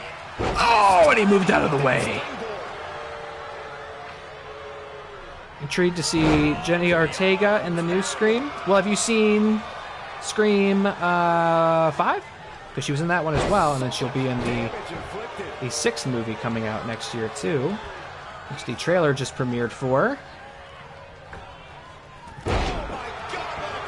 I like the new one. I think this one, though, actually will have potential to be even better, in my opinion. I love that we're changing up the setting. Obviously, Woodsboro is as integral to the Scream franchise as any of the characters, really, but for sake of variety and just trying something different, it's David Arquette okay. He looked like he was really hurting there. Just the sake of seeing something different, Jesus fuck, Chris. typical guy hiding behind his woman. Well, hiding behind his woman, that man was in the clouds just now. Saw that one coming. This man has ups. Yeah, I definitely gave him Ricochet's moveset, and Ricochet is one of the highest flyingest men in the game right now. You just didn't realize she was in the last one till now. Yep, she was in 5 too, which I liked, but I think 6 has potential to be even better. I love it. I love the idea of going to New York and just telling a different kind of story that looks different, feels different. Obviously, Jason once took Manhattan. We can never forget the extent of what he did that day. But not enough slashers going to the Big Apple since, so I'm excited for this one. And I don't think Nev Campbell's in this one, right? That was a big thing. They couldn't come to proper negotiations with her. Which, for some people, this will sound like a hot take, and I'm sorry to be talking over this incredible action as 6 makes a tag out to the personality Chris Anthony Lopez. What was that? What was that? I thought that was going to be a disqualification. Seeing 6 put hands on David Arquette like that, that's not good. They ended up coming back. They saw her on set. Matt says she's not. This will be an ongoing argument in the chat for the next 10 minutes, I'm sure. It's unclear then. Maybe she's back. Maybe they're hiding that in the marketing.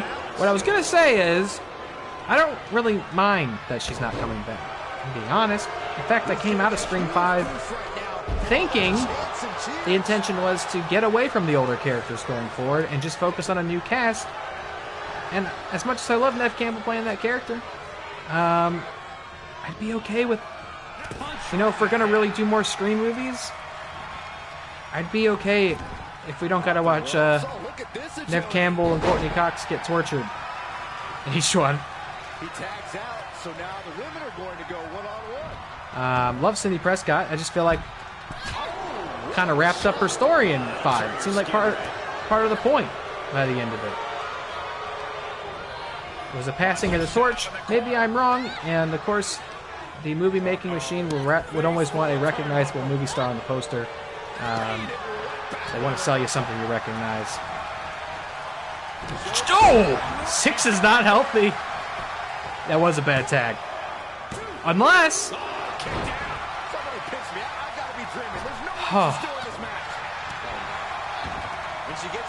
Yeah, I don't know what 6's stats look like, but she may not be the most durable wrestler in the game, and that's fair. As far as I know, she is a 1-foot-tall child in other realities, who's highly malnourished, mind you, too. Now here we go. Chris Anthony Lopez treating David Arquette worse than he was treated in Scream 5, some might even think. Or I spoke too soon. I accidentally Dutch ovened myself. Smells like steamed veggies, and I definitely do not eat vegetables. That's a mystery we may never get the answer to. Arquette with the rope break. I love the statement. I definitely do not eat vegetables. I'm just a little concerned for you. He gets the tag, and that means his opponent has to switch. I'm not going to get on my like vegetarian high horse here, but the statement, I definitely do not eat vegetables. A little concerning. You should probably eat at least some of the time. Once again, the crowd appears to be frozen in time. They just can't believe what they're seeing here.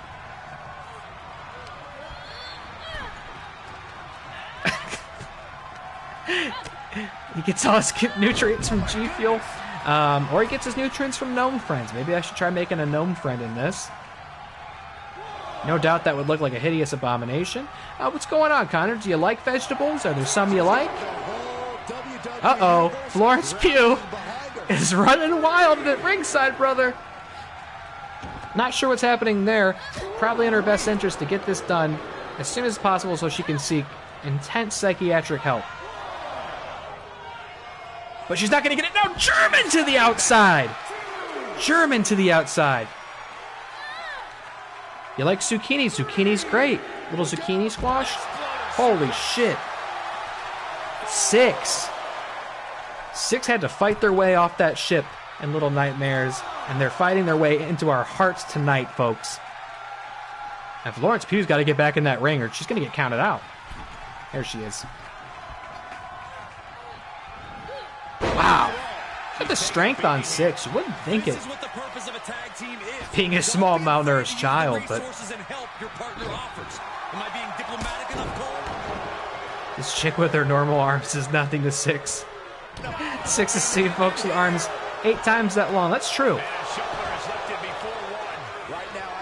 Six has been chased by all sorts of monstrosities that Florence Pugh couldn't even fathom. That's saying a lot. Florence Pugh has been directed by Olivia Wilde.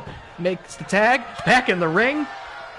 And maybe she heard what I had to say about her because she's on the offense against Six. Who is gonna get the pin here? Could it be Florence? Whoa, didn't expect to see that. Interesting behavior by Chris Anthony Lopez out there. Didn't break up the pin, but ultimately didn't need to. Six got there all on her own. And Florence is going for a submission move. It's not enough. I do hope we see the Seaman Demon and Rick Radis before this night's over. I'm hoping at the very least we might see him at the pay-per-view.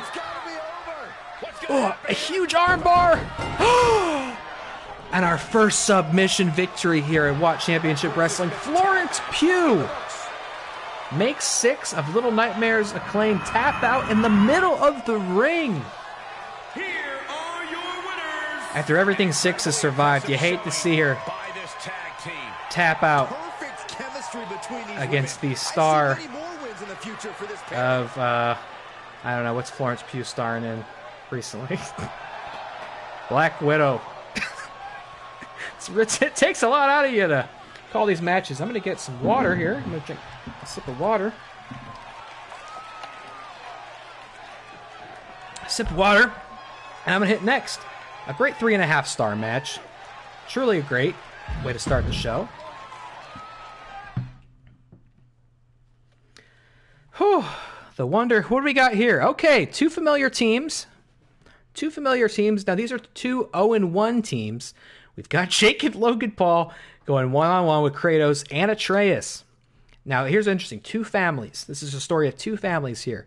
2 brothers and a father and son who have not had the success that they craved on the opening night of this show. Let me say this too. There's a lot of people in this league, so I'm also a little concerned that the game seems to be recycling some of them here. Let's get some variety in here, AI. I'm giving you a lot of trust, letting you book these matches on your own. Make sure we add some variety in there, and another tag match, no less. Yeah, I'm definitely gonna have to tweak. You can tweak the likelihood with which it'll book certain matches, so you can make it so it's like it's more likely to book, a singles match versus a tag match, or like if it's a pay-per-view and you want there to be a ladder match, you can make it so it's like a guaranteed outcome. Okay, it's still loading. Here we go. So I think I'm going to have to tweak how it treats tag matches because it really likes to do them. All right, we're going to skip these entrances. We've seen them all before. Thanks for coming, Paul Brothers. Straight from Westlake. Straight from Westlake, and the others are straight from Midgard. We know where they came from. Let's get the action rolling. Can you sim the match? I'll maybe consider it if it goes too long. Let me see if that is something I can do if I pause it, though. Just so we know. Okay, yeah, we can hit next match if we need to. Match is sure to be filled with exciting action. These teams want the win. I know Connor's anxious to see the Seaman Demon in action, and you and I are the same. You and I are the same. I mean, look, very selfishly, I want to see the Rager show up tonight, but we've seen the Rager on the stream in many shapes and forms. Gets tagged in. Seaman Demon's long overdue, but, you know, in a world where it's booking this many teams matches, I would certainly hope it considers a pair that I like to call Nasty World, because they are definitely set up in here. I did just say the Seaman Demon. You might notice is a chat member hanging out with us here tonight, Mr. Seaman Demon 696. Not only a chat member, not only a contributing member to this channel, but he is in fact a competing member of the roster tonight, the Seaman Demon. We haven't seen him yet, but you'll know him when you do. He's not giving up that easy.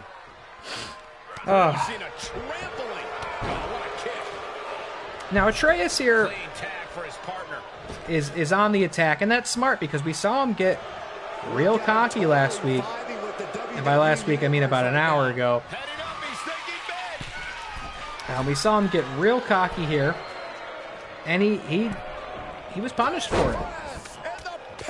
Amazing couple of fists here laid out by Logan Paul to Kratos, the God of War. Coast really scared, yes sir.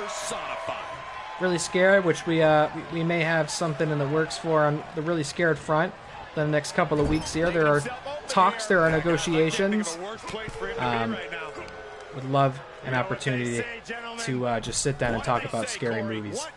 And I think we will find that opportunity soon, just like Kratos finds the opportunity for a massive superplex to Logan Paul. He could do it here. Going for a pin in the middle of the ring. I don't think it's going to happen quite that easily, though. Not saying I would have disliked it if it did. You know, I've got a lot of skin in the game with these two, Kratos and Atreus. I would not mind seeing them find victory in this ring tonight.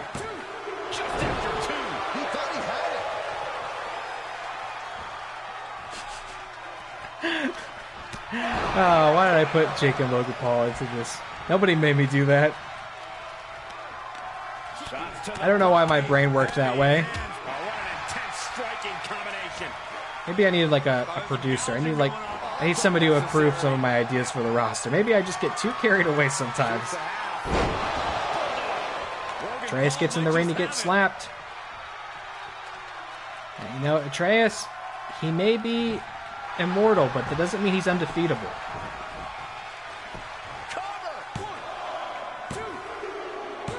Wow! And we didn't even need to simulate that. That might be a record timing match. Atreus eats the pin once again while Kratos stands at ringside.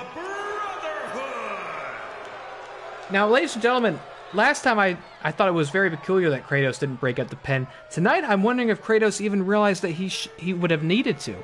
I could not have guessed that was going to be the last move to close out the match, but Atreus eats the pin once again.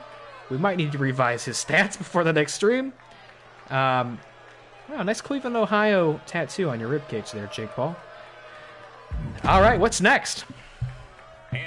It is all a lesson for Boy. It's all about the climb. Holy shit, what am I looking at? Oh my god, a triple threat tornado tag? Oh no. Oh no. This is a lot of information for you to take in right now. A lot of things to say about what I'm seeing here. First of all, we've got Walter White back. I've teased the fact that he had a partner, and I mean, who else could it be? But of course, Jesse Pinkman and his yellow hoodie here.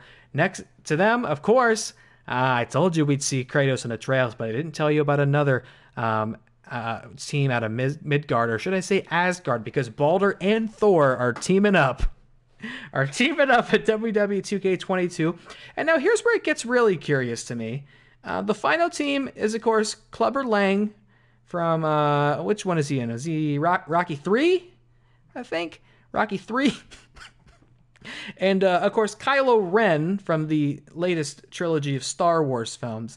Now, what's interesting about Clubber Lang and Kylo Ren is they actually are in established tag teams, not with each other. So it's very curious that the AI thought that Clubber Lang and Kylo Ren should be on a team rather than either of them just being matched with their official partners.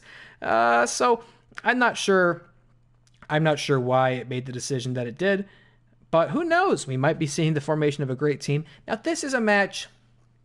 I'm going to tell you once again, I'm a little nervous about this. If it goes too long, we may have to simulate it because I want to get to my pay-per-view. I'm excited about the pay-per-view. This is not just a tag match. This is a triple threat tornado tag match, which means all 6 of these guys are going to be in the ring at the same time. First one to score a pin or submission wins. I'm very nervous about the AI being able to figure out how to finish that match. Their mamas went to the same church. Maybe, yeah. I mean, they must have some sort of background together. It's a lot of bodies in the ring. Yeah, now I'm sure they will go outside the ring as well. I'm sure they will go up and down the Who Are They Real Entertainment Theater tonight. Who knows? Let's see what kind of chemistry they have. Maybe Clubber Lang and Kylo Ren will be a new emerging force here. Here comes trouble. In the league. Here comes trouble. We've got the Asgardians.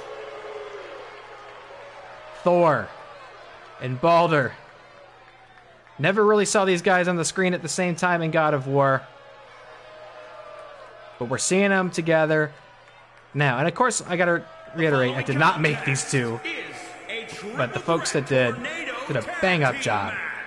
On the way to the ring, at a combined weight of 639 pounds. Big boys. The Viking Raiders. The intros will be longer than the match. You're probably right. And I'll let these ones play out just because we haven't seen them before. But after these ones, we'll probably start skipping them. But I like to see how these character models enter the ring for the first time. Oh, the last match specifically, yeah, it was very short. Disney has done some really weird crap to Star Wars. Some think that. I'd say more than not, I'm enjoying the new run of Star Wars. We could sit here and talk all night about maybe what went wrong with the movies, but I'm enjoying some of the TV. I hear Andor is the shit. I still need to watch it. I still need to watch a lot of stuff. Because now I'm just playing games a lot, like God of War. And that is where Thor and Balder have come to play from tonight. They are ready for a fight. Whew! Losing my voice a little bit. Who is this again? Oh, yeah, it's Walter White and Jesse Pinkman. Zooming through the wacky waving arm to band like a tasted. Heisenberg's back. We've seen him in teams action before, but never with his partner. Of 367 pounds, the Bad Guys. The WWE Universe has been counting the days, hours, and minutes for this match to start, and the countdown is almost over. Oh, have they, Michael Cole? I didn't realize this was so highly anticipated. Yeah, I'm definitely... in some respect, I don't mind that it's booking all these teams matches because it's booking as many people as possible, which increases the likelihood that you'll see more of the roster. But we definitely need some more one-on-one action. We're playing the new Midnight Suns. How is that? Because on one hand, it seems pretty cool, but I've never played a game with combat like that sort of tactics XCOM gameplay. I've never played one like that before, so I don't know if I'd enjoy it or not, but it looks cool. I'm super fatigued by the Disney machine in general. Movie and TV schedules for Marvel and Star Wars really threw you out the bandwagon. I'm basically in the same boat as you, Adam. It's just too much for me to keep up with. And it's not wholly a lack of interest. Oh, look at this guy. I just, you know, the non-stop onslaught of, like, here's a Marvel show, here's a Star Wars show, here's a Marvel show, here's a Star Wars show. Representing the 4 Marvel movies a year. From Chicago, Illinois, I just, a little boy like me can't keep up. I wish I had the fucking time to keep up, quite frankly. But I'm too busy watching this. Can you imagine me trying to tell you I don't have enough free time, and this is what I'm using mine to do? Simulate this one. It has disaster written all over it. Well, I'll let it run for a couple minutes. This is, what, the 3rd match of the night? So there'll be 2 more to finish this show, and then we're on to the pay-per-view. I really want you to see the pay-per-view. I don't know what matches will happen, but I'm just excited about the arena for it. Here we go. Imagine Walter throwing the uncooked chemical solution of meth at everyone's faces, then using a lighter. Maybe in our hardcore match. That would certainly be unsanctioned here. That'd be a Oh, Kylo Ren coming from the United States of America. What a hero. Coming out to that grayscale. Okay, interesting. It's like the dark side itself has taken over our screens. Yeah, Kylo Ren actually had... Alright, interesting. Interesting animation. Not what I would expected from Kylo Ren. He has a tag partner, so I'm very curious why the game thought it made more sense to team him up with Clubber Lang. Oh, fucking hell. Things are going to get frantic fast. Things are going to get frantic, and I bet frames are going to be dropped, folks. Is it post or pre-chemotherapy, Walter White? Well, he's got the hat on. I'm going to wager to say it's that nice cue ball underneath. I think we're definitely post chemo Walter White, and he weighs in as a cruiserweight. I'm just doing the math here. You know, canonically, I think this is post chemo Walter White, but he's vicious. He's Heisenberg mode. And speaking of vicious, here's Jesse Pinkman, our reluctant hero, locking Balder in. That joint manipulation. You're really enjoying Midnight Suns. You were skeptical at first, but the combat's really fun, and the deck building gives some random elements to make it so you're always on your toes. And the story's pretty cool. Do you think somebody who's never played a game like that? Well, I guess you might be one of those people, Mankind, because you said you were skeptical at first. Have you not played a game like that before either? That's what I'm wondering. It's like entry-level accessible for somebody who doesn't ordinarily play games like that. I like Marvel, and the story does look pretty cool, and Midnight Suns is pretty cool, so... also not really a fan of the dating sim part. Really? You date? Get to go on dates? Because now you're really selling it to me. A lightsaber's allowed in the ring? No, but I hope you do get to see Kylo Ren's partner tonight, because he has some interesting accessories for his entrance, and I'm not talking about Clubber Lang. Not to undersell Clubber Lang, because looks amazing. That's one of the other ones. Mr. T is a playable character in this game, so you know that model looks so good because it is the Mr. T model with Clubber Lang clothes on instead. I didn't make any of these characters. Just to reiterate, this is all the work of the amazing creative community here in WWE 2K. Yeah, this is post-mistletoe Balder. You're right, he's feeling all of this. He is feeling all of this. A happier ending. Some could even say this, this might be Valhalla, as far as we know. All 6 of these men are dead, and this is Valhalla. You can't really prove me wrong. Are you into card games? I don't know. As far like I've never played any sort of deck building or anything like that video game, so really all aspects of that game would be new to me. Kylo Ren getting ganked. You'd expect more from a Dark Lord of the Sith, but he is facing 2 2 Norse gods, 2 meth dealers, and a championship boxer. So that was an interesting maneuver by Kylo Ren. Let me drink some water here. Let's get raspy.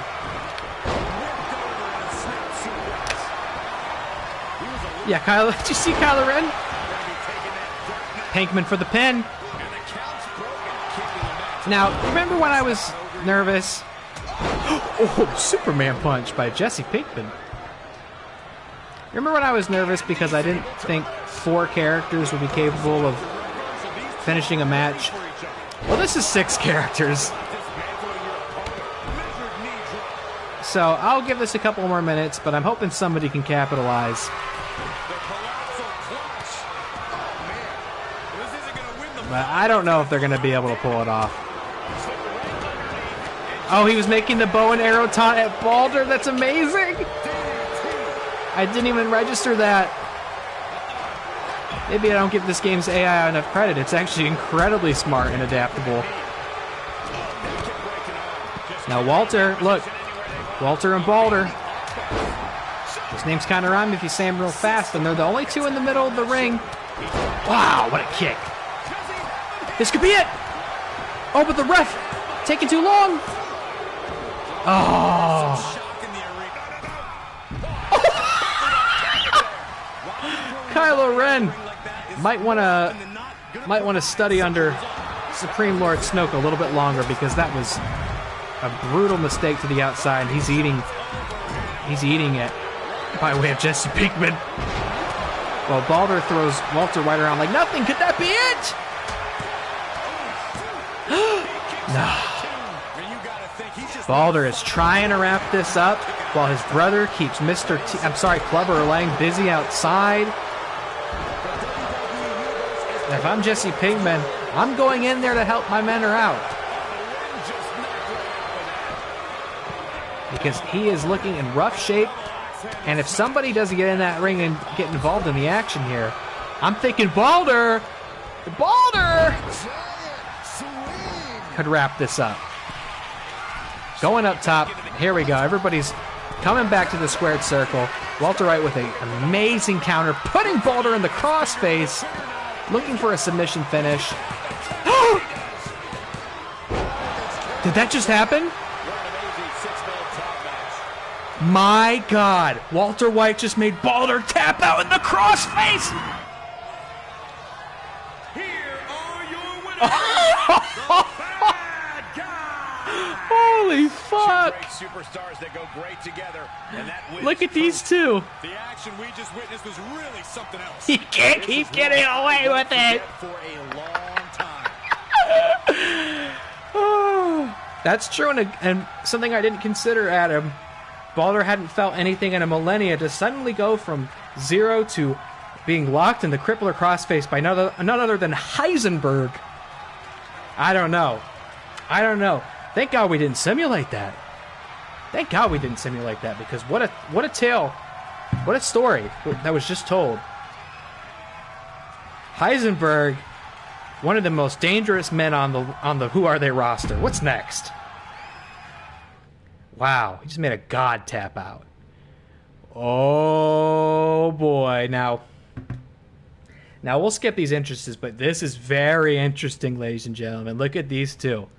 Okay, we've seen these two wrestle before, but here we go. One-on-one action. Nacho Libre versus the world champion. WAT Reel Entertainment's own Master Matt Thomas, the heavyweight champion of this league. We saw Nacho put on a wrestling clinic in last week's main event and defeat 3 of the top performers in this industry. And if you remember what I said, at the end of that, if I was the champion, I'd be paying attention to this guy, because it might not be long before the two of us square off. And here it is, Nacho Libre versus the champion. Not a title match, mind you. Not a title match tonight, but I'll say the same thing I said about Chris Redfield. If you pin the champion in that ring, I don't care if it's a title match or not. If you pin the champion, a title match is on the horizon for you. In fact, I would maybe go as far as to say if Nacho Libre wins this, I may have to get involved in the booking. I might have to go in there and manually say Nacho Libre is, in fact, the #1 contender to that title, because if we're just going off the stories that are being told tonight, if Nacho pulls this out, who better to main event our first pay-per-view after this and a championship bout? And Nacho goes in right away. He knows what he has to do. He knows what he has to do. And this is interesting because this is already reminding me of what we had seen last week. Wow! Picture perfect. This is echoing what we had seen in Matt Thomas's match last week. Took a real beating in the opening against Chris Redfield. But we learned our lesson, didn't we? We learned our lesson. Don't count Matt out right away, because he can turn the momentum of this around in an instant. And that instant may be happening before our very eyes. Wow! Matt Thomas not just bringing the wrestling ability, but the swagger as he busts Nacho Libre wide open. And folks, if you have kids in the room, now might be the time to avert their gaze, because this could get ugly. And a two count that quickly reminds you that you are indeed watching the champion. Rear chin lock, and now just rapid fire punches. A lot of support for Nacho Libre in the chat. Let that be known. The fans love Nacho, and I think they'd like to see a little gold around his waist, but he's going to have to prove it tonight. He's going to have to prove that tonight. Hoisted up. Oh, impact to the stomach. And if he does, we've got to be talking about a championship match for him, but it's not looking good. Nacho Libre has won his way into the hearts and minds of people all around the world, but Matt Thomas, not so impressed. Brief sign of adrenaline there for him. But as the chat continues to rally for him, he makes it back to his feet and looks to turn this back into his favor. Wow, look at that flip. Shoulders down. Going for the pin, but that's very close to the ropes. Not even a count of two. Not even a count of two. It's going to take more to defeat the master himself. German suplex. Oh, he's going. But that's not all. Three? No, a lariat. Lariat, what a combination. Sprayer.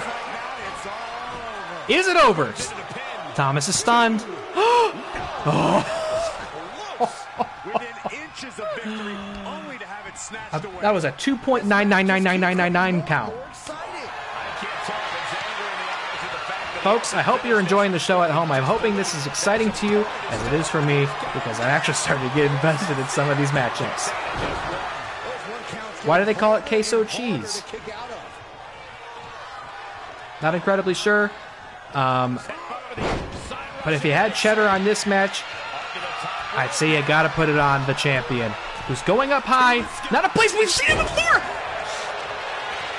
Giant splash. Oh. And you can see even the champion's unsure how that wasn't enough. But Nacho, oh, a sharpshooter. A sharpshooter submission finish right there in the middle of the ring. Oh, it would break so many hearts to see Nacho tap out tonight. Oh, look at that. That is the mat work of a true professional. Wow, that defied the laws of physics. That's just that's the level we're working on here. Big German. We're going for another lariat right in the middle of the ring. Both men have finishers stored. Who's going to be the first one to use theirs, unless this is it? No, it's not that. An amazing lariat, but you're going to need to do more than that to make Matt Thomas eat the three. Sprayer. Oh, that was his finisher. Oh!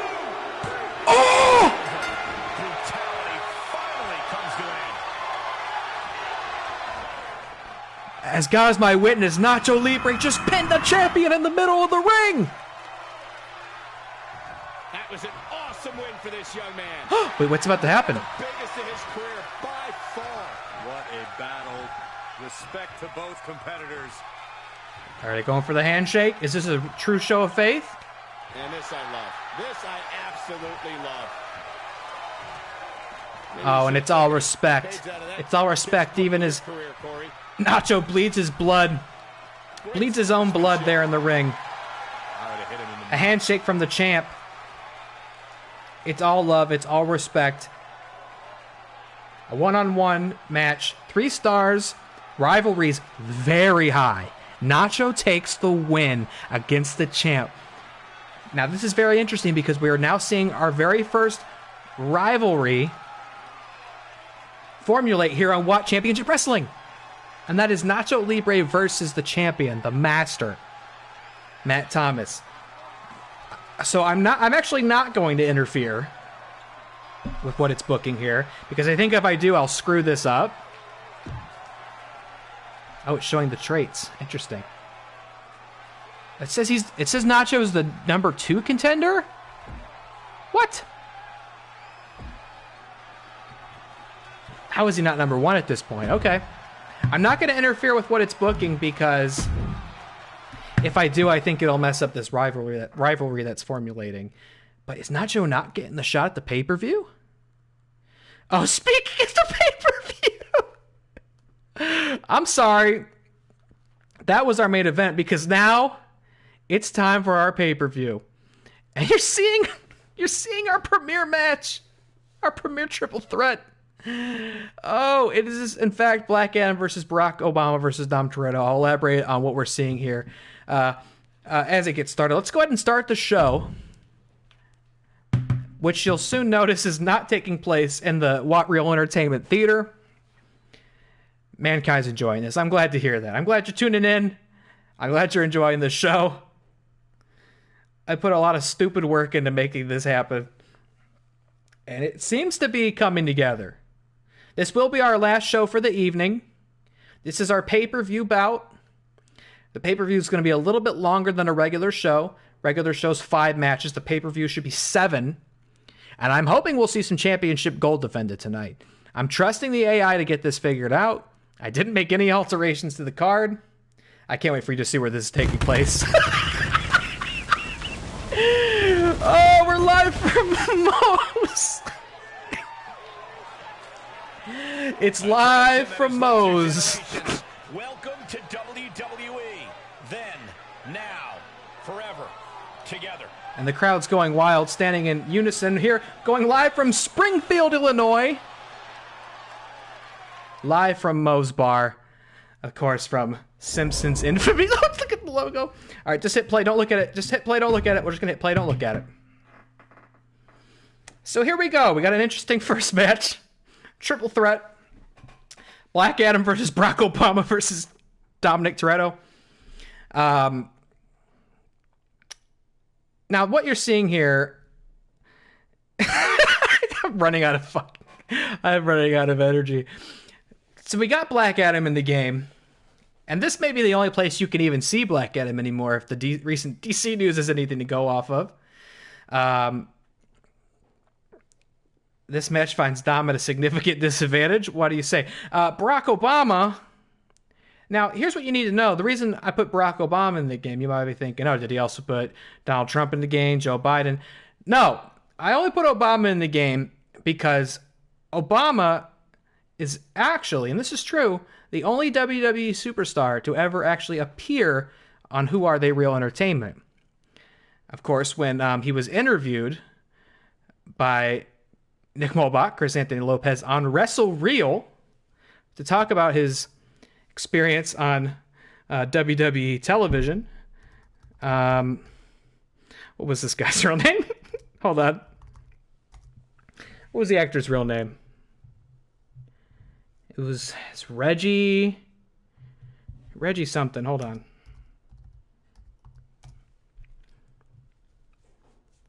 Reggie Brown.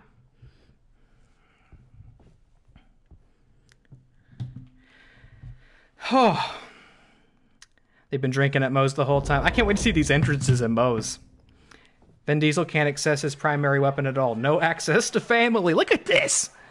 I didn't make this. I downloaded this. Looks fucking incredible. Here it comes. POTUS. POTUS. Yes, so there's a professional Obama impersonator named Reggie Brown, who impersonated Obama in several WWE events. If you look at this guy's IMDb, it's like literally Obama 20 times in all sorts of different shows and movies and stuff. And a long time ago, Nick and Chris interviewed him on Wrestle Reel. So it's one of my most favorite things that's ever happened on our channel. And so I thought I'd pay tribute to that moment by putting Barack Obama in the game. And this Obama actually doesn't look that much like Obama. There were more accurate Obamas in the community creations, but I thought getting an Obama who doesn't look quite like Obama would be the best way to represent Reggie Brown in this game. He looks like Sneeko. Oh no! Oh no, he kind of does. Competing at his highest level yet. I thought it would be getting a like pretty close Obama, but not quite, would be the best way to embody Reggie Brown in this game and thank him for coming on our channel many moons ago. Oh, look at the eyebrow! We're going to be seeing that exact animation again when Black Adam comes out. The Rock versus Vin feud lives. Oh, that's a great point. That's a great point. And now The Rock, I was just going to add The Rock. But I was like, wait a minute. What if we change the entire hierarchy of WAT Reel Entertainment? Instead, put Black Adam in. And if the latest DC news is anything to go by, this may be the only program in which you can ever see Dwayne Johnson play this character ever again. So I hope you enjoy it. I hope Black Adam appreciates the fact that he's been booked on the card here at Moe's Tavern. From Miami, Florida, weighing in at 265. I hope he understands the opportunity he's been given. I hope he capitalizes on it. Now this is a superstar who can breathe new life into this crowd. Pretty great created Black Adam here, though. I give a lot of credit to whoever put this together. Yeah, this is huge for him. Huge for him, and you are right. The fact that he's going up against a co-star like Vin Diesel, who basically strong-armed him out of the Fast franchise. So, we've been talking about Henry Cavill, who sadly is not The Witcher and is also not Superman anymore. It's unclear whether Dwayne Johnson's still Black Adam, and I don't know if he'll ever appear in the Fast and Furious movies ever again. I know he got his Hobbs and Shaw, but what, we really think they're going to make Hobbs and Shaw too? There's that animation again, looked great the first time, even better on the Rock's model. Obama has come here to squash the beef for these goons if they don't have the cojones to take care of it themselves like civil gentlemen. Well, you know what? Obama's a lot of things, but I wouldn't praise him for his foreign diplomacy so much. And if these two don't get their shit together, I think you're right. We will see our first fucking drone strike here on Who Are They Wrestling Entertainment. Ram beat me to it. He's going to call a drone strike on the ring. Oh, yes, you're right. This is a domestic dispute. No, you're right. That's a good call, Adam. This is coming live from Springfield. From Los What are you Angeles, doing, Dom? California, weighing in at 273 pounds. This puppy dog loyalty from this superstar has to go away. It's become a detriment. There's nothing wrong with having people you can. Why is Dom Toretto in the game? I don't know. Not everybody has a great explanation as to why I put them in the game. Like a true puppy dog, Saxton. I feel like we've talked about Fast and the Furious a lot on the channel. That's why. Did you hear that one guy? Yeah! He's coming out to some Wiz Khalifa, I believe. You can't hear it. You guys take my word for it. This is a domestic dispute from Springfield, Illinois, so you're right. Maybe Obama has what it takes to get these guys in line. But he may have to lay the smackdown on him just a teensy-weensy bit on the way there. Now, that being said, only one person can win this. This is a triple threat. This is a match he's craved for quite some time. He's ready. So I'm not sure we can consider the beef squashed unless Obama wins. We're really going to have Vin Diesel and The Rock fight each other in the ring, and one of them's going to win? That's incredibly problematic.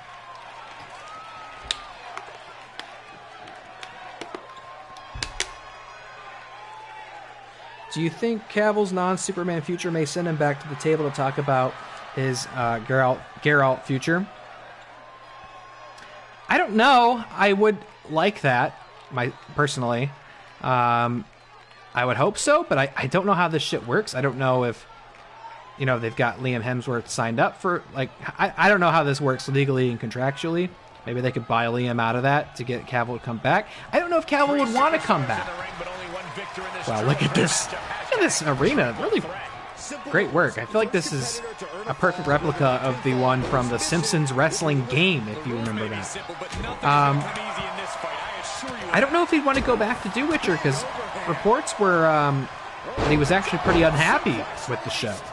And that he really didn't like the creative decisions they were making, and that they hadn't been, I guess, properly representing the source material. I've not read the books. I don't even play the game, so I can't speak to that. But he apparently wasn't super thrilled with it. So I don't know if he'd want to go back. Now, if I'm Netflix, I'm taking that into consideration, and I'm coming up with a creative team that he likes, and I'm getting him back on that show as soon as possible, because I don't think I saw a soul on this earth that was excited about the prospect of Liam Hemsworth taking over that role. And if there is, it certainly isn't me.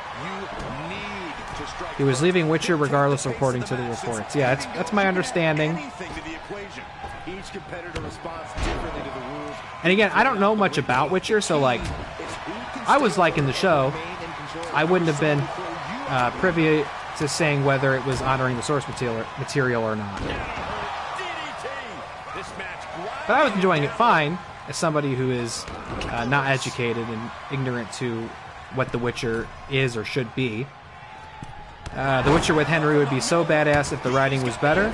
See, I'll have to take your word for it. I mean, I thought it was fine. I remember thinking season 2 dragged a bit, and I honestly enjoyed the show most when it would be just like a Monster of the Week episode, if you know what I mean, where it was like, hey, Witcher rolls in, there's some sort of horrible fucking monster here, we meet a couple locals, and we get to see him kill the monster. Those were always my favorite episodes. And when it would get into the more long-term plots, I would on it, and like some of the weird non-linear stuff it did, I would start to get kind of fucking lost and a little disinterested. The first season was absolutely frame for frame from the books, but season 2 was a vast departure. Oh, okay. So that must be what upset him. Oh! Obama sneaking in for a pin. But Black Adam said, "Not today. Black Adam has the most to lose here. In fact, if Black Adam loses this, I might even just fucking delete him from the roster, because I'm giving him a hell of an opportunity, letting him wrestle in our company. This man practically sabotaged the franchise that he said he was going to save. He's like cooking the books to try to convince people that Black Adam is not going to lose $100 million. You know, The Rock only said, if you smell what The Rock was cooking. Turns out The Rock was cooking the books for Warner Brothers to try to make Black Adam seem like it was turning a profit. And nobody fell for it. Finn! No. Matt hated the show. I'm sorry to hear that, Matt. Sorry to hear that. I liked it pretty good. But I also don't know much about The Witcher. Okay, Dom. Dom has a finished restored. If I'm him, I'm doing less showboating, and I'm figuring out where I can connect. Oh, right through the ring post, and out you go. What a lariat by Obama. He's absorbing some tough hits now. This should come as no Boy, if I had $1 for every time I... Black Adam knocked down the ref!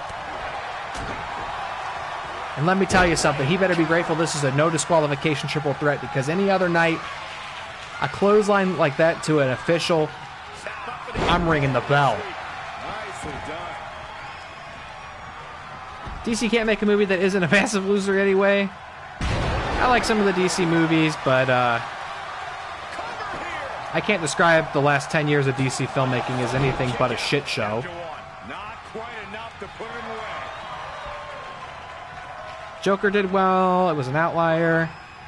In full control. Yeah, I like Joker. First in the turnbuckle. I like Joker. I think Hits him with the counter. I think some of the marketing and press and the corresponding response to that movie was its own worst enemy. But I liked it. I liked it fine. I never revisited it though. But I remember thinking it was pretty good. I'm actually kind of excited for the second one because it just sounds so bananas.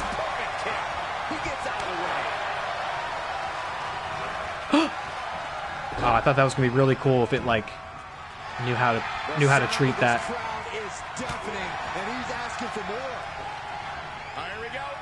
This is a nice opening bout, very competitive.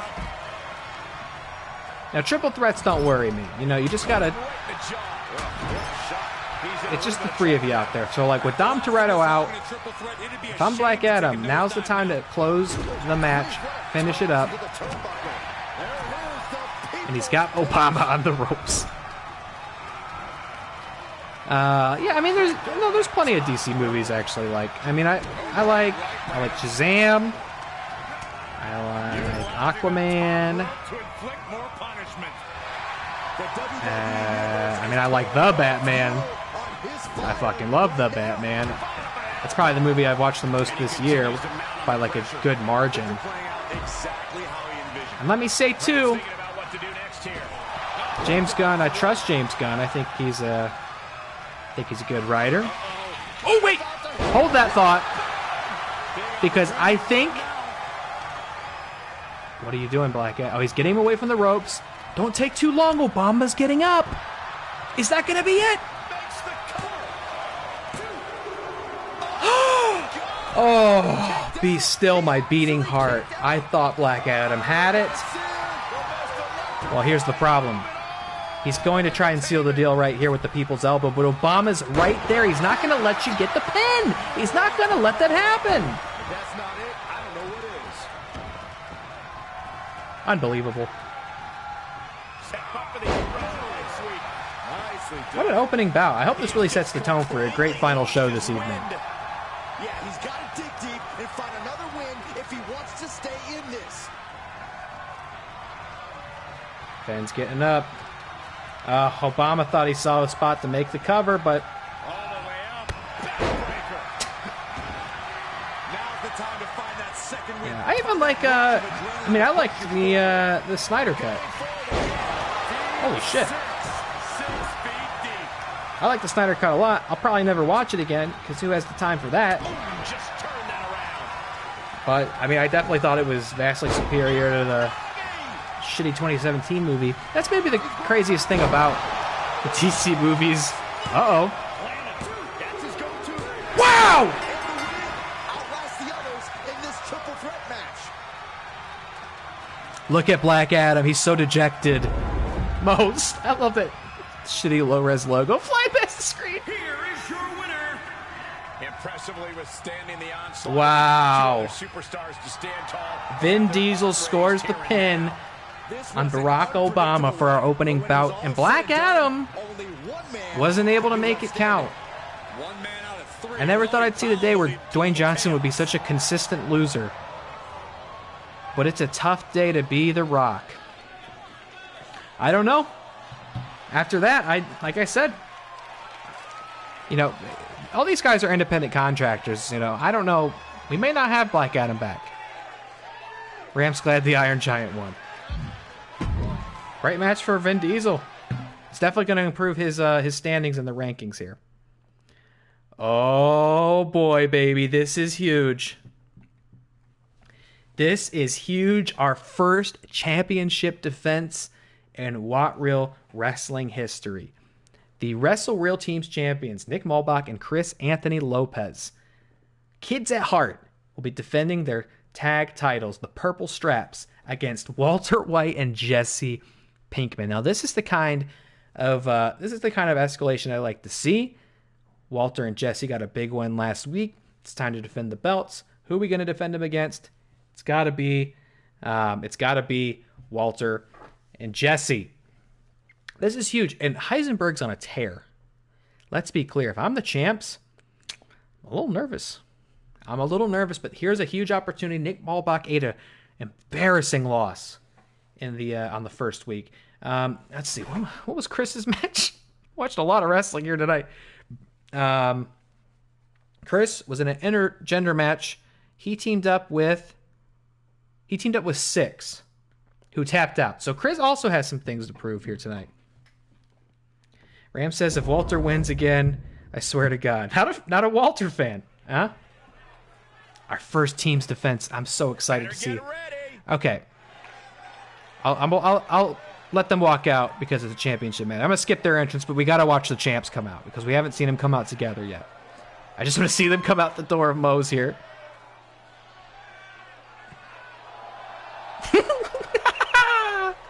Amazing. Okay, let's see the champs. We haven't seen the champs enter together before. They await. The challengers await. But here come the kids at heart. For their very first championship defense, they are on an... Yeah! Here they are. The champions at a combined weight of 377 pounds. They are the prestigious World Team Champions, the Hart Foundation. Here we go, gentlemen. Huge title match coming up, and a huge opportunity for the champ to prove to everyone that there truly is none better in all of WWE right now. There they are, the team's champions. They are inaugural champions, but it's only because I said they were. So they didn't necessarily have to win these belts. Now, of course, if you've been following this channel for a long time, you know back when we used to do the Really Trivia Showdown on here, Nick and Chris, the kids at heart, were in fact the very first established team in that league. They were set up to compete against Connor and I, the Seaman Demon, and myself. Unfortunately, that never happened. Completely my fucking fault. So we never got to see what would have happened there. But all the same, I felt because of their kinship and because they did co-host the only wrestling podcast on this channel, who better to be the inaugural team's champions than Chris and Nick, the kids at heart.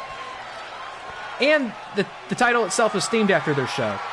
It gave them these custom side plates. It shouldn't have done that because it was actually the Wrestle Reel insignia on either side there, where it's got the AJ Styles logo. So I might have to fix that and figure out why it's doing that. But enough about that. There's the belts. That's what it's all about. That's what we're here for today, and that's what Jesse Pinkman and Walter White are here to win against the kids at heart, live at Moe's Tavern. Nick Malbach, director of Shattered Diamond, locking up with Jesse Pinkman, a really talented meth cook, and the champ gets the advantage coming out the gate. And Heisenberg's going to sit back and he's going to watch because we all know Walter White. At this stage, I don't think it's hyperbole. I think we've seen enough. Walter White is one of the most dangerous men on the roster. Walter White made a literal God-type tap out last week. An immortal being, an Asgardian god. Tap out, submit. And if I'm the champs, I'm very intimidated by that, but let's not count them out. The team's champs maybe haven't had the showing that they had hoped coming into the stream, but here is their opportunity to prove why they are the champions. Not just because I said, well, they used to host a wrestling podcast on this channel, and I think it would be thematically appropriate for them to be the champions. No, no, no, no, because they are, in fact, two of the greatest wrestlers in this game, and the greatest team on the roster. What a high-risk maneuver. Ow! A very unfortunate moonsault miss, and Pinkman capitalizes.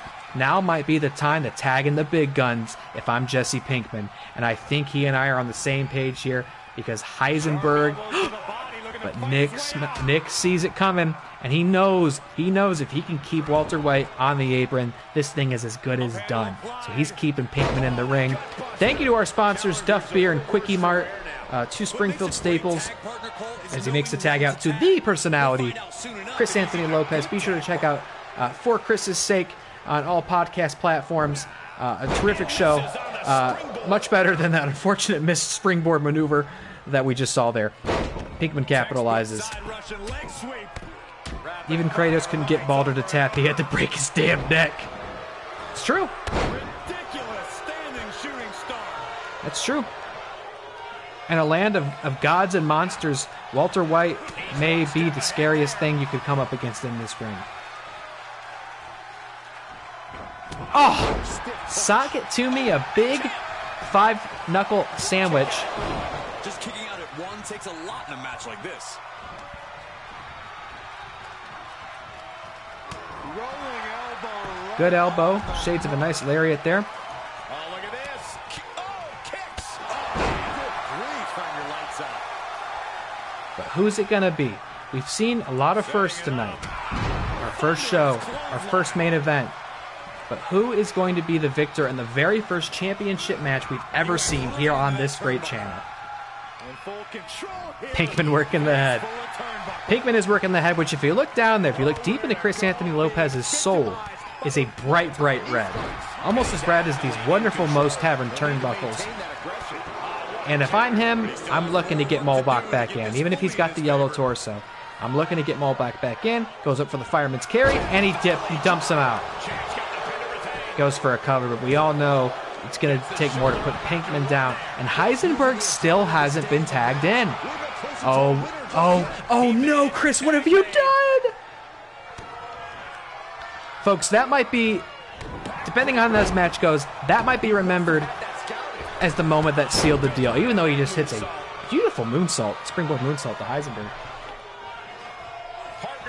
Tags out to Nick, and I think that's for the best. Take a break, Lopez. You've done what you need to do. Let's get the fresh man in there with the shattered diamond on his tights. But what an amazing bridge pin from Walter White, who's taking on the entire team by himself. Punch right in the head. Turn out the lights.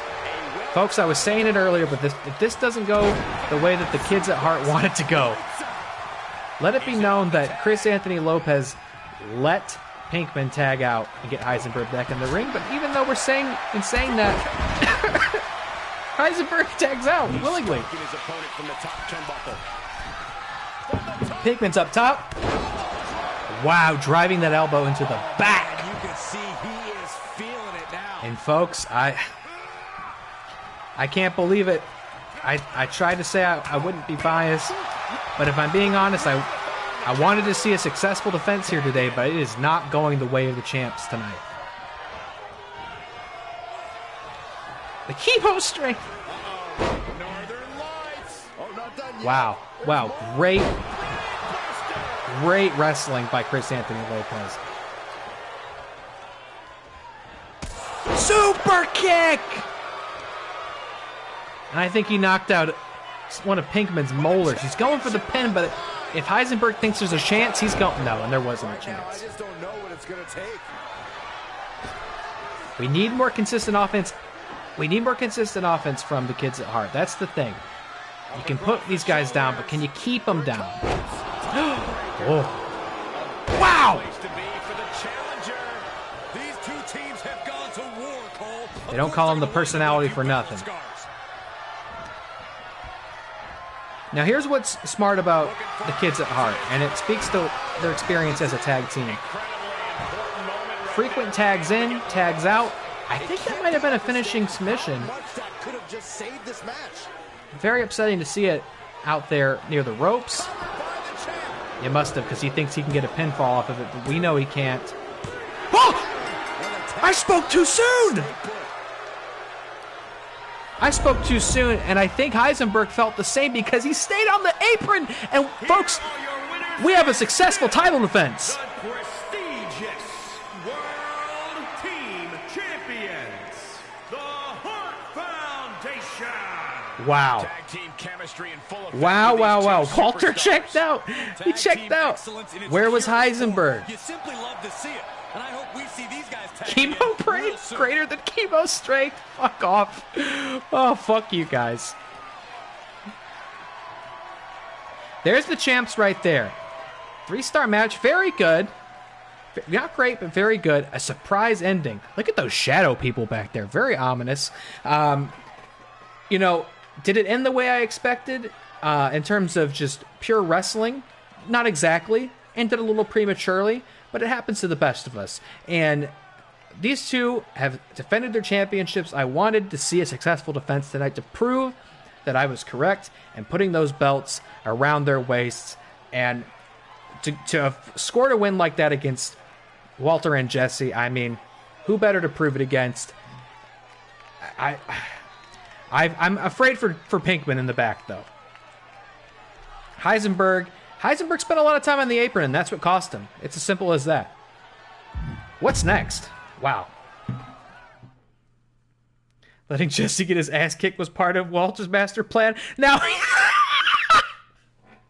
wow, what a singles match this is. And I hope Connor's still out there. I hope he's still with us. I know this isn't the Seaman Demon on the screen right now, but I think he would love to see Bully Zone Jimmy Hopkins. Jimbo, Big Jimbo from Bulworth Academy is going to be going one-on-one. Yes, indeed. With Head Ripper Joe, my worst enemy from Outlast. I did not make that Head Ripper Joe. I was, again, in the same way I looked up Little Nightmares, I went, there's no way there's a character from Outlast in the community creations, but I typed in Outlast, and this came up. So I downloaded it, and I changed his name to Head Ripper Joe to keep it in continuity with our stream. I forget what his name. His real name's like Chris. What is his name? Outlast, Chris Walker. Chris Walker, but for reasons Ram knew. Chris Walker, but for reasons I can't really even remember anymore, I just referred to him as Head Ripper Joe throughout my streams of the game. I mean, he's a head ripper. I'm not sure why I was calling him Joe. Head Ripper Joe. My worst fucking enemy has made it to WAT Reel Wrestling. So this is exciting. Here's two characters who are on the roster simply because they existed in games that have been streamed on this channel. Connor actually just streamed Bully the other night. I was very excited to see him return to it. We'll watch these entrances. Head Ripper Joe's out first. Now, I like to, again, think of myself as a... Oh, God.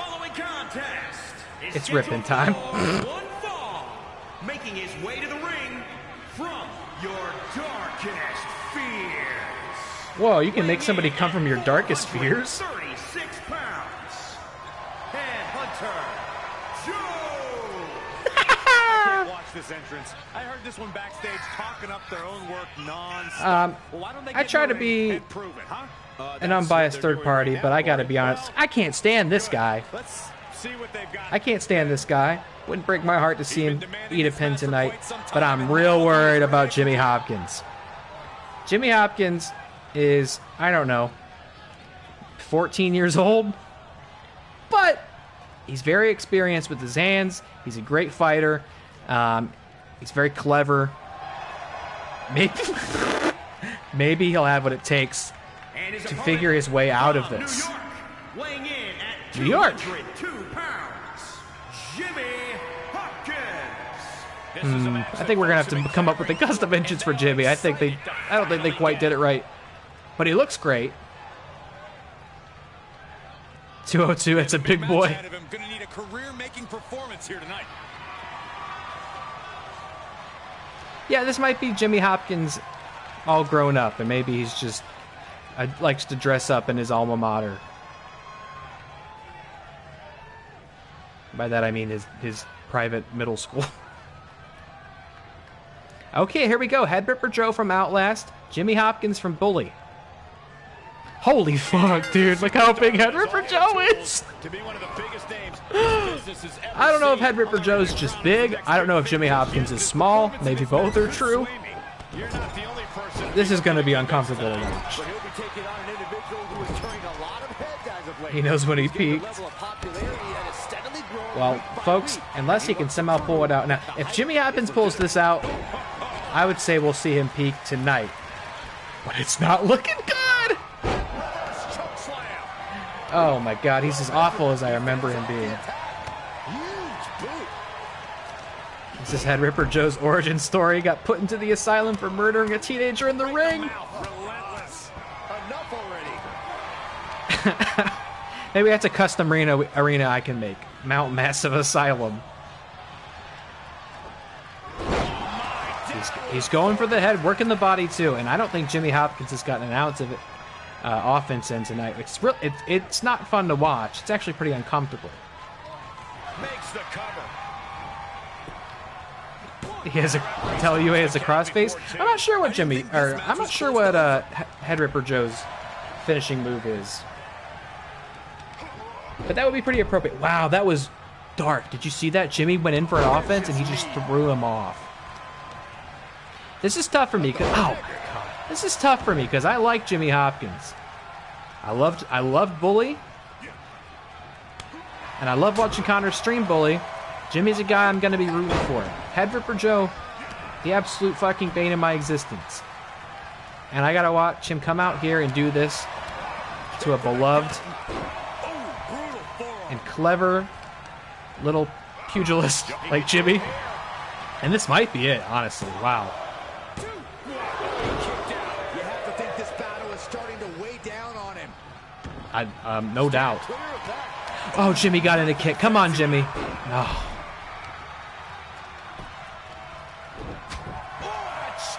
It's upsetting. It's upsetting. You hate to see this. Jimmy does keep trying so hard. But he's getting thrown around like a rag doll. And Head Ripper Joe is just playing with him. I mean, look down below at their stats and look at the gross difference between these two. You know, there's always going to be a winner, and when there's a winner, there's going to be a loser, but you hate to see somebody... Here we go. Oh, he retaliates. He just can't even pick up the moment. Oh, my God. What's... Here he goes for the win. I almost don't want him to kick out, please. And that's it. That's it. Head Ripper Joe didn't even need to bust out his finishing move. Was it a crossface? We'll never know, because he just tore him apart. What an opening statement in Head Ripper Joe's debut match. That's why they call it light work, Cole. Barely even broke a sweat. If I'm sitting in the back room, I'm just hoping I never have to do that. That was just upsetting, uncomfortable. Ugh. Jimmy was just booked to put Head Ripper over. Yeah, he was a job. I wasn't sure if we'd find any jobbers in our ranks, and I don't know that Jimmy necessarily is. He just wasn't ready for what was put in front of him. That's upsetting. I think we just need to move on. We just need to move on to whatever's next. And wow. All right. Well, I guess Nacho Libre is not getting the title match tonight, which is unfortunate. But a premier superstar like Nacho Libre was going to have to show up on pay-per-view. And look at his opponent. Two cinematic wrestling greats here. Mickey Rourke's character from The Wrestler, Randy the Ram Robinson, going one-on-one with Nacho Libre. Yeah, he did. I would look. If it were up to me, I'd say nobody deserves a championship match more than Nacho Libre tonight. And we might be looking at a bit of an underdog situation here, right? We might be looking at a Daniel Bryan thing where maybe the establishment doesn't want Nacho Libre getting that belt, even though he pinned the champion, and the champion gave him his props, showed him respect, shook his hand in the middle of the ring. I don't think Matt was making any excuses for that loss. All is fair in love and war, but what can I say? I'm as shocked and upset as anybody. But he is the number 2 contender right now. So if he wants to keep that spot, if he wants to get to number 1, he's going to have to get past Randy the Ram Robinson, played by Mickey Rourke.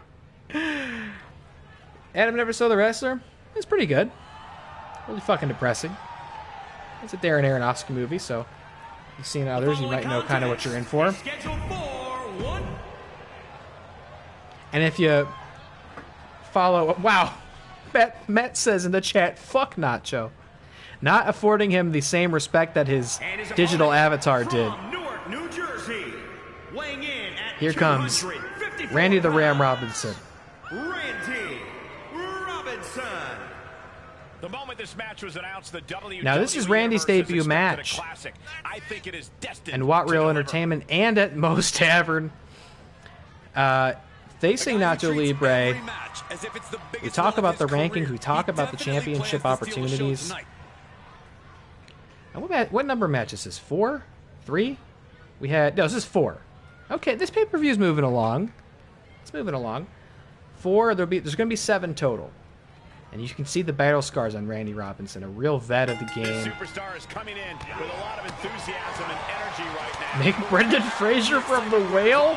And he comes to realize he's in a fight against someone who's going to take. You know, I'm gonna check community creations for that in a few days, weeks maybe, because I bet somebody will make a pretty good one, better than I could. And if not, maybe I'll give it a shot. Match 4. Okay, match 4 is 7. This is moving along nice and quick, I would say. I think a pretty good pay-per-view. I think it's living up to what we hope to see here tonight. Brutal stomp to the body. Now, Nacho Libre, even all things considered, as we're watching him take several boots to the face, and Blob from X-Men. So, what I'm seeing is Matt just wants me to add as many morbidly obese characters as I possibly can. Have them go against each other. I already have a revolting Blob. You need a regular Blob as well? Nacho, working the crowd. Everybody loves him. Look at this. This is incredible. I love this. Never get tired of seeing that. Wow. And so anyway, you know, we don't need to... Careful, Nacho. We don't need to establish how good Nacho is. The record's been set there. But you have Randy Robinson, who's a lifelong veteran of the game. I believe Mickey Rourke was even nominated for an Oscar for the performance. Wow!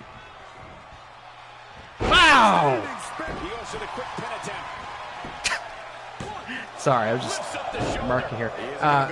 If he could pull out a win here tonight, this would be a huge debut for the Ram.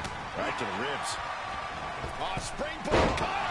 Huge debut for the Ram, and thank God he didn't have to do it against Head Ripper Joe. That's as long as he didn't have to take that match, he's winning. Oh.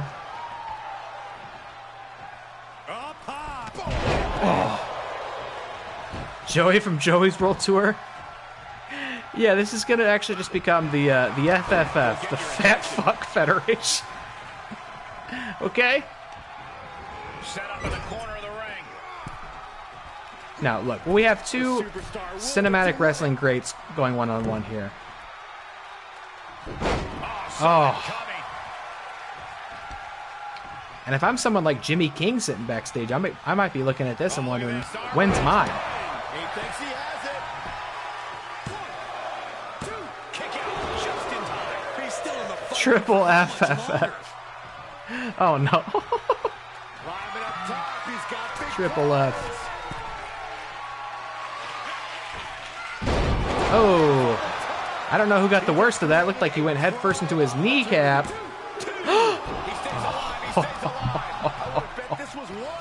I thought Randy was going to wrap it up there. I'm pretty sure the wrestler ends with him making an ominous top rope maneuver. And we saw him make that same maneuver here tonight, but not so ominous, not so ambiguous. The match continues. And I know Nacho Libre's got a lot of fans in the audience tonight, but I gotta say, Randy's been looking really good, and if he secures the pen, I think that's going to really hurt the argument that Nacho is eligible for a championship match. Fat Fuck Frank. Make it happen. Who's Fat Fuck Frank? People have been throwing out characters all day. And back up City goes, Fat Fuck Frank. Am I supposed to know who that is? Nacho forgot to eat the raw eagle legs. It's possible. Maybe that was Randy's strategy. Smuggle the eggs out. Oh, big comeback for Nacho. Big comeback. Woo! Oh, that's what Triple F is. Fat Fuck Frank, I see. A new alter ego. You know, I'm feeling more like Triple F than Triple R these days. Gotta be said. Is this it? Oh! Another like 2.99999 count. Just dished out his most devastating offense, and you gotta be wondering if he's thinking one more time. We're not worthy, Chance. The fans are so impressed. And Nacho's going up top. Desperation move here. Desperation move. But he connects! Cover him, Nacho. Cover him. Oh, I don't know about... Spear! That's it, folks. Right on top of the Duff logo. And that's a wrap. Your winner's not the undefeated Nacho Libre. Wow, the true people's hero. They're going berserk. Everybody loves Nacho, who is now 3-0 Daddy-O. Yeah, especially the winner. And you know Matt Thomas has got to be watching that backstage. I'm sure he has an important title defense to get to tonight, and I hope he keeps his head in the game and on the prize. But Nacho Libre continues to climb the mountain towards championship gold. These are the stories that bring us to the sport. Wait, what? Oh my. Oh my goodness. This ain't the main event? We have 2 matches after this? Unless I messed up and the pay-per-view is only 5 matches as well, which I wouldn't hate. I wouldn't disagree with, because I think this is a great way to end it. If we have 2 matches after this, it's going to be a little strange AI booking. But here we go, folks. I wondered who else could be getting this title match other than Nacho. I guess if you were going to book anybody on paper who would be best qualified to take on the Master, you're going to go with John Cena. I believe a 15-time World Heavyweight Champion. Let's roll the tape on this. This is huge. The following contest is scheduled for one fall and is for the prestigious Pro Wrestling Super World Championship. I put as many adjectives into that as I could. Here comes the challenger, John. And you know what? We've seen these entrances before, but just considering the dramatic weight of this moment, I'm going to let him play out. John's here at Moe's Tavern. What are they going to do with Peacemaker in the DC universe? It's like the only shit that's going to stay canon is the shit James Gunn made. It's going to be the Suicide Squad and Peacemaker, and that's it. Time to do it one time again. Let's go to work. I mean, I love Peacemaker, so honestly, whatever they have to do to make more of it, I'm not going to argue against it. I loved Peacemaker. And I thought the Suicide Squad was pretty good, too. John Cena, I mean, this is probably the most experienced wrestler on our roster. He's also in the hearts and minds of the WWE universe. A world-renowned superstar. Can be at times they know true greatness when they see it. We are witnessing greatness. And that bodes well for his And though we haven't seen him necessarily earn his way to this title match tonight, I think his career and his record and his reputation speaks for itself. John Cena is a guy who just shows up, and by the nature of his showing up, he can ask for a title match, and that's perhaps what happened here. If this isn't our main event tonight, I'm nervous for the folks who are after it, because this is going to be a big one. And you're going to have to take my word for it that Roman Reigns music is playing. Best music in the game, and this is the best wrestler in the game tonight, because this is our World Heavyweight Champion, the Master, Matt Thomas, who's got to think he has a lot to prove tonight beyond just defending that belt. We saw him eat a clean pin against Nacho Libre last week. Still not sure what's happened with that shirt collar. Getting a little crazy, but that's okay. The champion keeps it going. We saw him eat a clean pin to Nacho Libre last week, casting a lot of doubt after that great victory against Chris Redfield. not only does he have to prove to these people, again, that he's worthy of that championship, but he's got to do it against one of the... What the fuck? Did you hear that clown laugh? He's got to do it... The title is on the line here in this match. And the champ is certainly going to have an uphill battle. That's for sure. And that is interesting. They're saying he's got an uphill battle. And despite being the champ, the audience frozen in anticipation once again. Oh, is it Krusty the Clown? Could be. You know, Krusty Burger not a sponsor for this show here at Moe's Tavern tonight, but maybe calling their shot. I mean, you know what? I'm talking about it now on this broadcast, so mission accomplished. Good job, Krusty. But there he is, your world champion. And if he can beat John Cena tonight, I don't think there'll be any doubt that he deserves that belt, even with Nacho lurking in the shadows. A title change here tonight, but this man is looking to prove otherwise.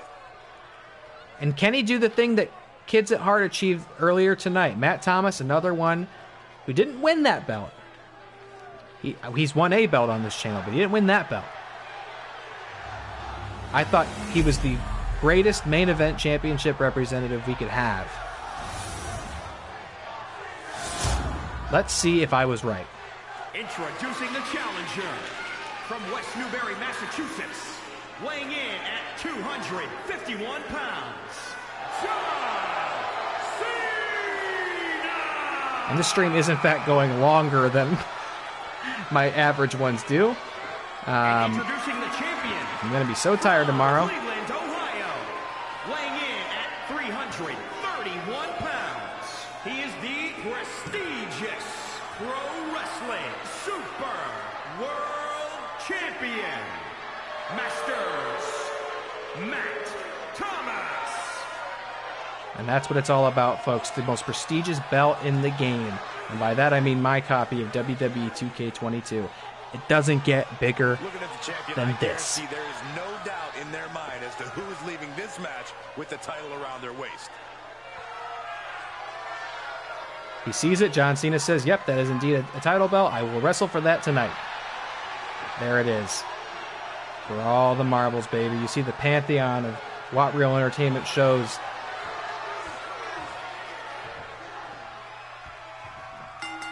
Here we go. Locking up in the center of the ring. Matt Thomas, our current reigning defending world champion, against John Cena, a future Hall of Famer, a pro wrestling legend, a 15-time heavyweight champion, and the star of Playing with Fire. Put respect on his name. And Matt Thomas going in for a aggressive offense. I see that, and I say this is a man on a mission. This is a champion who isn't just here to defend his belt, but he's here to remind everybody why he has it in the first place.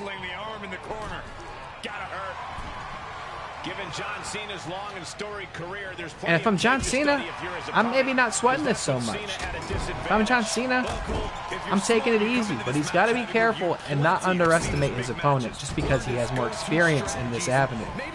Some counters for his most hard-hitting attacks.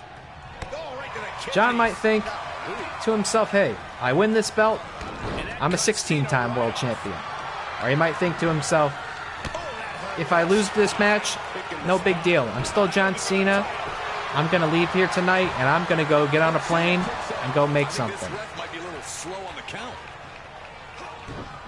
Isn't John Cena scheduled to be on Raw? He's scheduled to be on a WWE show soon. Got to start telling that story in time for WrestleMania. I wonder who it'll be. Wow, into the STFU. This won't win the match, but it's doing a lot of damage in the process. Why does Corey Graves think it won't win the match? I mean, okay, it's not, but I don't know why he was so confident about that. It's just a regular match, right? From behind, I wonder if John will face at WrestleMania. Some say it might be Logan Paul, who we've seen wrestle a few times tonight. Ooh, roll up. Kick out.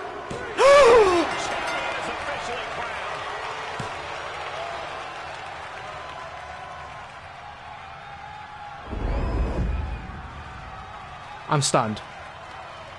Here is What your just winner, happened? and new No. Pro Wrestling Super World Champion. Not like that.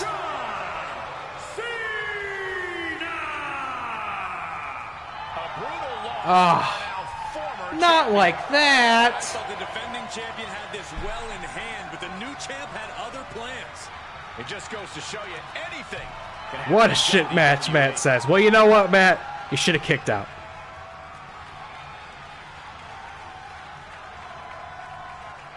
You should have kicked out of that, Matt. I can't believe it. I can't believe it. Look, even the crowd, even the audience at home, disappointed. 1.5 star, lackluster. I think that's the lowest rated show we've seen thus far. John Cena rolls up with the champion and wins the belt? What kind of WCW booking is this? Wow, maybe the game knew what it was doing when it didn't put this on last. I'm at a loss for words. Oh!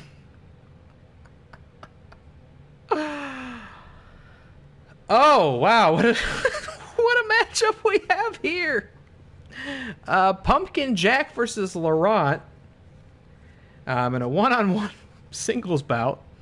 Following a disappointing championship defense. John Cena is, of course, the new Who Are They Real Entertainment Wrestling Champion of the World. But I think we need...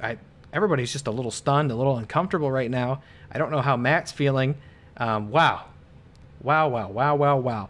We're going to have a real interesting show to come back to on the next stream. Here we've got... Let's just try to move on. Let's try to just forget what happened. Wow, I can't believe John Cena won the title in a roll-up pin. Those roll-ups are tough to kick out of sometimes. Let me tell you, as somebody who plays this game, and I've won a couple matches with those roll-ups. They're tricky if you don't know they're coming. I don't know how the AI treats those, but wow. Just a few minutes in. No finishers. Where was the drama? Where's the intrigue? We got Pumpkin Jack here versus Laurent. Let me tell you a little bit about both these competitors as we play their entrances here. And if, in a real wrestling show, these guys would have such a thankless task having to follow that up. Because all the energy is now sapped out of the room, out of the tavern. Pumpkin Jack, the protagonist of a game I played in October called, get this, Pumpkin Jack. Cool little Halloween-themed action platformer. And was another thing I typed into the community oh my god. The community creations. Oh my god. With no belief that anything would appear for it. And I don't know if this is meant to be that Pumpkin Jack or not. It doesn't look like him necessarily, aside from being very pumpkin themed. But I said, fuck it. So here he is, it's Pumpkin Jack. Wow, he is really upsetting to watch. I think he's got some pyrotechnics in the ring. Let's check this out.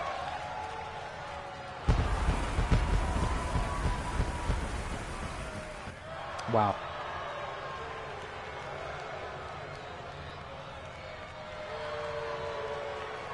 Incredible. And his opponent is Laurent. Laurent from the Twilight Saga, played by Edie Gathegi. Now, this is also a character. Let me just say this. Laurent... Wow, look at this. Laurent may not be the only character from the Twilight Saga in my wrestling league here. We haven't seen the others yet. Holy fuck! Wow, I didn't even know they had the Aleister Black entrance in the game still. That's incredible. So I typed in Twilight into community creations. I found the characters I was looking for. And then to my absolute disbelief, somebody had made Laurent. I couldn't believe somebody made Laurent of all the characters in Twilight. And so I said, who would I be if I just left Laurent sitting there in the community creations? And so we recruited him. We recruited Laurent into the league. And now you'll watch him go one-on-one with Pumpkin Jack. I mean, this is the match we always knew we were going to see. Laurent from the Twilight Saga. Very cool entrance versus Pumpkin Jack. For those red eyes, that means he eats people. Adam missed the last match. I don't blame you for missing it because it was quick. John Cena won the championship with a roll-up pin. Didn't hit a finisher. No finishers scored in the entire match. It got a 1.5 star rating, which is the lowest rating of any match we've seen so far. It was minutes long. And I think we're all reeling from it, really. But at the end of the day, what needs to be known is John Cena is, in fact, the Who Are They Real Entertainment heavyweight champion of the world at this point in time. And now we have Pumpkin Jack facing Laurent from Twilight. Two newcomers to the league here, both making their debuts, having the thankless task of having to follow up that match. And you know what? I don't know what's last, but there's two Who Are They originals we still haven't seen. And that would be the Rager Rick Radis and the Seaman Demon. And I don't think Connor's even here anymore. I think he got tired of waiting. So I'm very sorry. If there's anything that I think could save this show, it's seeing those two in the main event. So I hope, God, I hope this game knew who to put there. Although we haven't seen any women's matches tonight. Maybe the main event is a women's championship defense. That would make more sense, probably. You got to end on a title match. Now, I don't know who Becky the Wreck Radis would be defending that championship against. Not had the opportunity to see, I think, any women's singles action in the game thus far. So we'll probably need to work on that a bit as far as how this AI books matches. And just less tag matches in general. Less of the mixed tag matches. Let me just get some actual women's matches. So I don't know who she'd be defending against. The game really likes to book Florence Pugh, so maybe her big boot by Laurent. Or is it a boot? Is Laurent barefoot? I think he's barefoot, so you wouldn't call that a boot. Just a big foot. Holy fuck. Yeah, maybe Florence Pugh. There are some women competitors that we haven't seen for sure. I don't know who the #1 contender is. Oh, look at that. Nice job with Laurent. And Pumpkin Jack is fucking ripped. I don't think Pumpkin Jack was ever shirtless in the game, so I never got to see that aspect of him before. To the outside. He's also like a reanimated corpse and serves as emissary for the devil, so he may not have any conventional skin at all. And you know what? This is a very creepy match now that I think about it. You've got a vampire and an undead emissary for the devil who's cutting up a rug out there too, if you don't mind my saying. Let's not get too carried away, Pumpkin Jack. And with these singles matches, two new competitors. Oh, fuck. Get out of the way, ref. Just took a gourd to the dome. Oh, what a chop. And now tying up the leg. Straight to the knee. Two new competitors like this and a debut match. The world's your oyster. Wow, that was really embarrassing, Laurent. That was really embarrassing.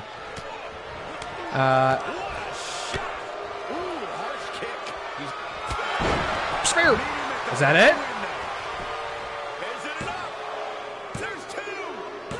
Big win for Laurent. Big win for Laurent. And you know what?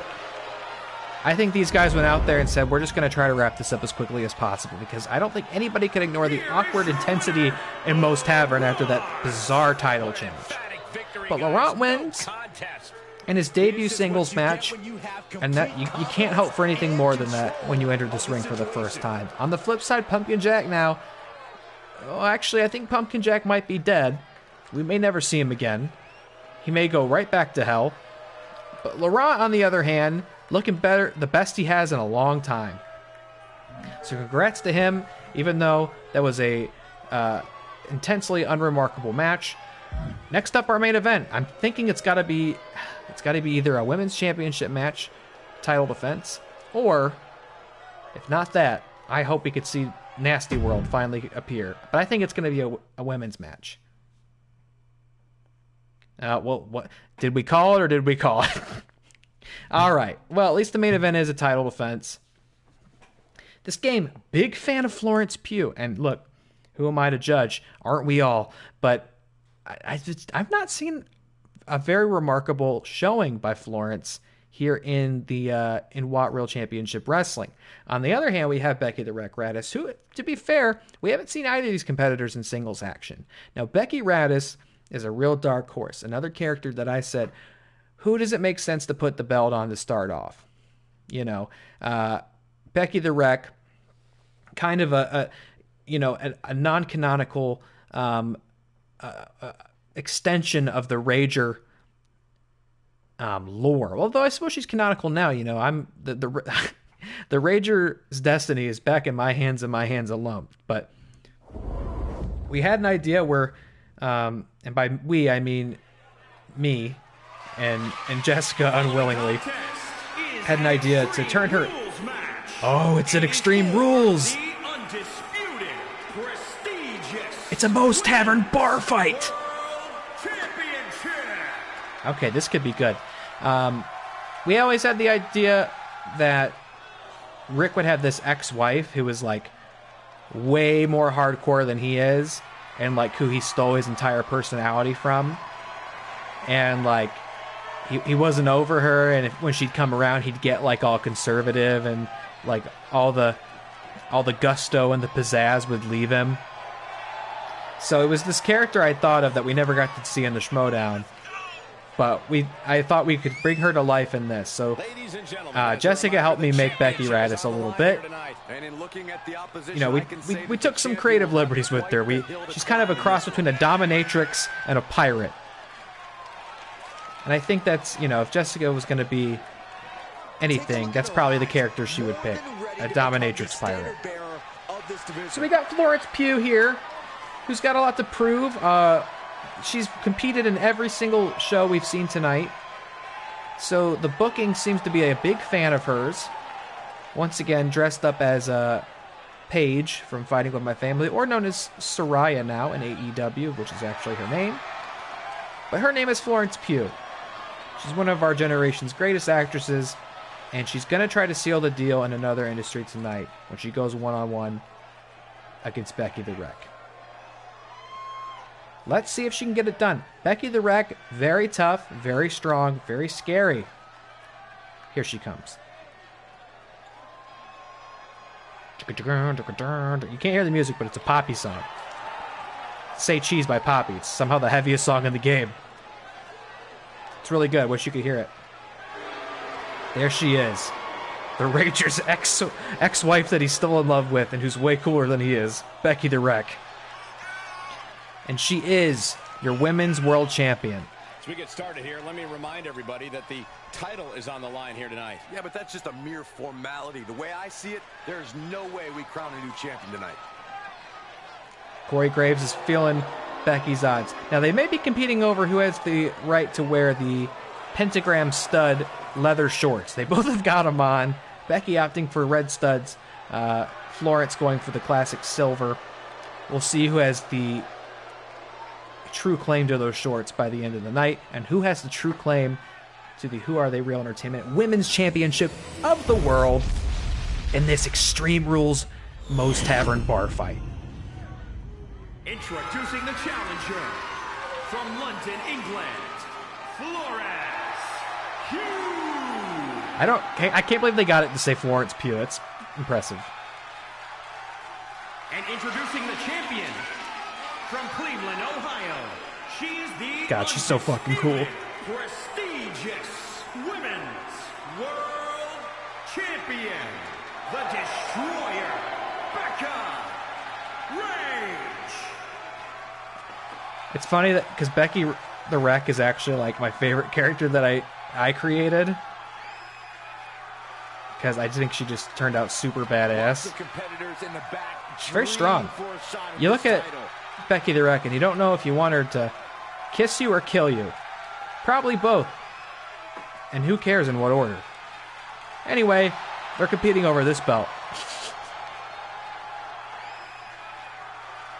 The crowd, as usual, frozen in anticipation. And here we go. This is our main event of the night, of the entire stream. This is the last match we'll be watching here. And let's hope it can recover some of the painful disappointment coming out of that world title defense. Becky's showing off. She's feeling good. This is a bar fight. Anything goes. No countouts, no disqualifications. Everything's legal, and weapons could be introduced to the mix of things, but Becky's going for it right off the rip. Not quite there, even though it was an impressive elbow in the middle of the ring. Holy fuck. I think somebody forgot to tell Becky that wrestling is scripted, because I think she just beat Flo's fucking face in. And Becky the Wreck coming up against the same challenge that I've been talking about all night. Kids at heart rose to the occasion. The Master Matt Thomas, not so much in what I would consider the upset victory of the night for John Cena. Becky the Wreck is somebody I gave the belt to because I thought she'd be a great inaugural champ. But here's her chance to prove that she can actually compete for it. Florence Pugh, on the other hand, getting a lot of opportunities. I'll be honest, haven't been impressed with what I've seen so far, but if she pulls this out, she'll have my utmost respect, and I will give her all her flowers, as well as that white and red championship belt. Wow, what a stunner. Now, keep in mind, the match does have to end in the ring by pinfall or submission. It cannot end outside the ring, but they can stay out there as long as they'd like, and if either of these women would like to reach under the ring, they can find any weapon of their choosing, and I think Florence Pugh's thinking about doing that right now. She's got a sledgehammer, my God! Becky sees that and says, I do not want that except in my hands. Ooh! God have mercy.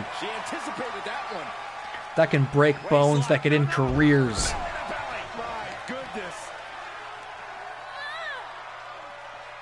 Becky's a lot of things, and Merciful's not one of them. But Florence is fighting her way back with a series of suplexes to that mat on the outside. And folks, that is not a soft landing, I assure you. Into the guardrail. And the fans, you know, usually it's very exciting to have two wrestlers right there in front of you. But everybody's deciding to just stand in sort of an entranced, oh my god. The way that their heads follow the wrestlers, but their bodies stay perfectly still is very chilling. I'm actually kind of at a loss for what I'm seeing out there. Very scary. Holy fuck! If that sledgehammer connected where it looked like it did to me, then I suggest Becky the Wreck visits her gynecologist immediately.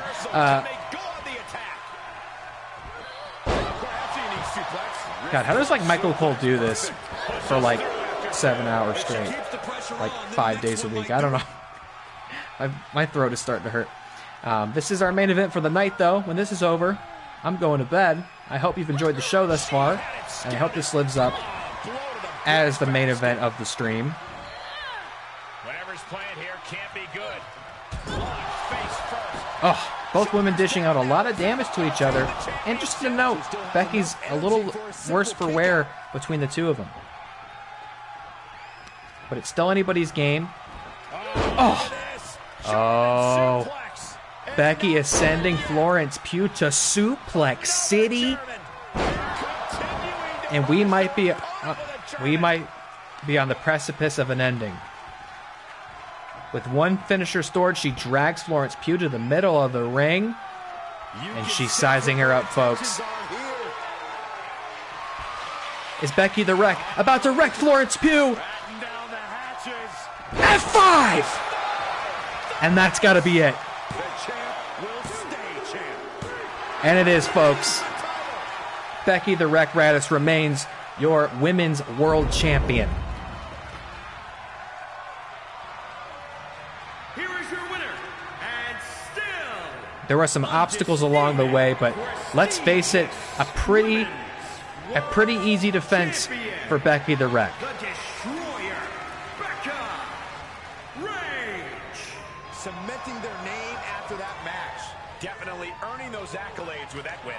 The entire women's division was watching this one, and she is the one to watch, guys. Proving that she is indeed a worthy champion, validating my decision to give her this opportunity. We love to see it. What a performance, what a defense, what a way to end the evening. Folks, I hope you were entertained. I hope you enjoyed the show. I hope you enjoyed the stream. Thank you so much for watching. My name is Taylor Cleek, and I've been your commentator here at Who Are They Real Entertainment Championship Wrestling. What a show. I hope this is fun to stream. I had a lot of folks actually hang out tonight, which is really, really, really cool. This is pretty fun. So this is not something I will do super frequently. Ram said the Nacho underdog story was riveting. And the story's not over. Nacho and Matt Thomas are still feuding as far as I know. And, I mean, I think that's going to be the one to watch. Nacho's rise to the top. I think that's going to be the big story that we see unfold over these streams.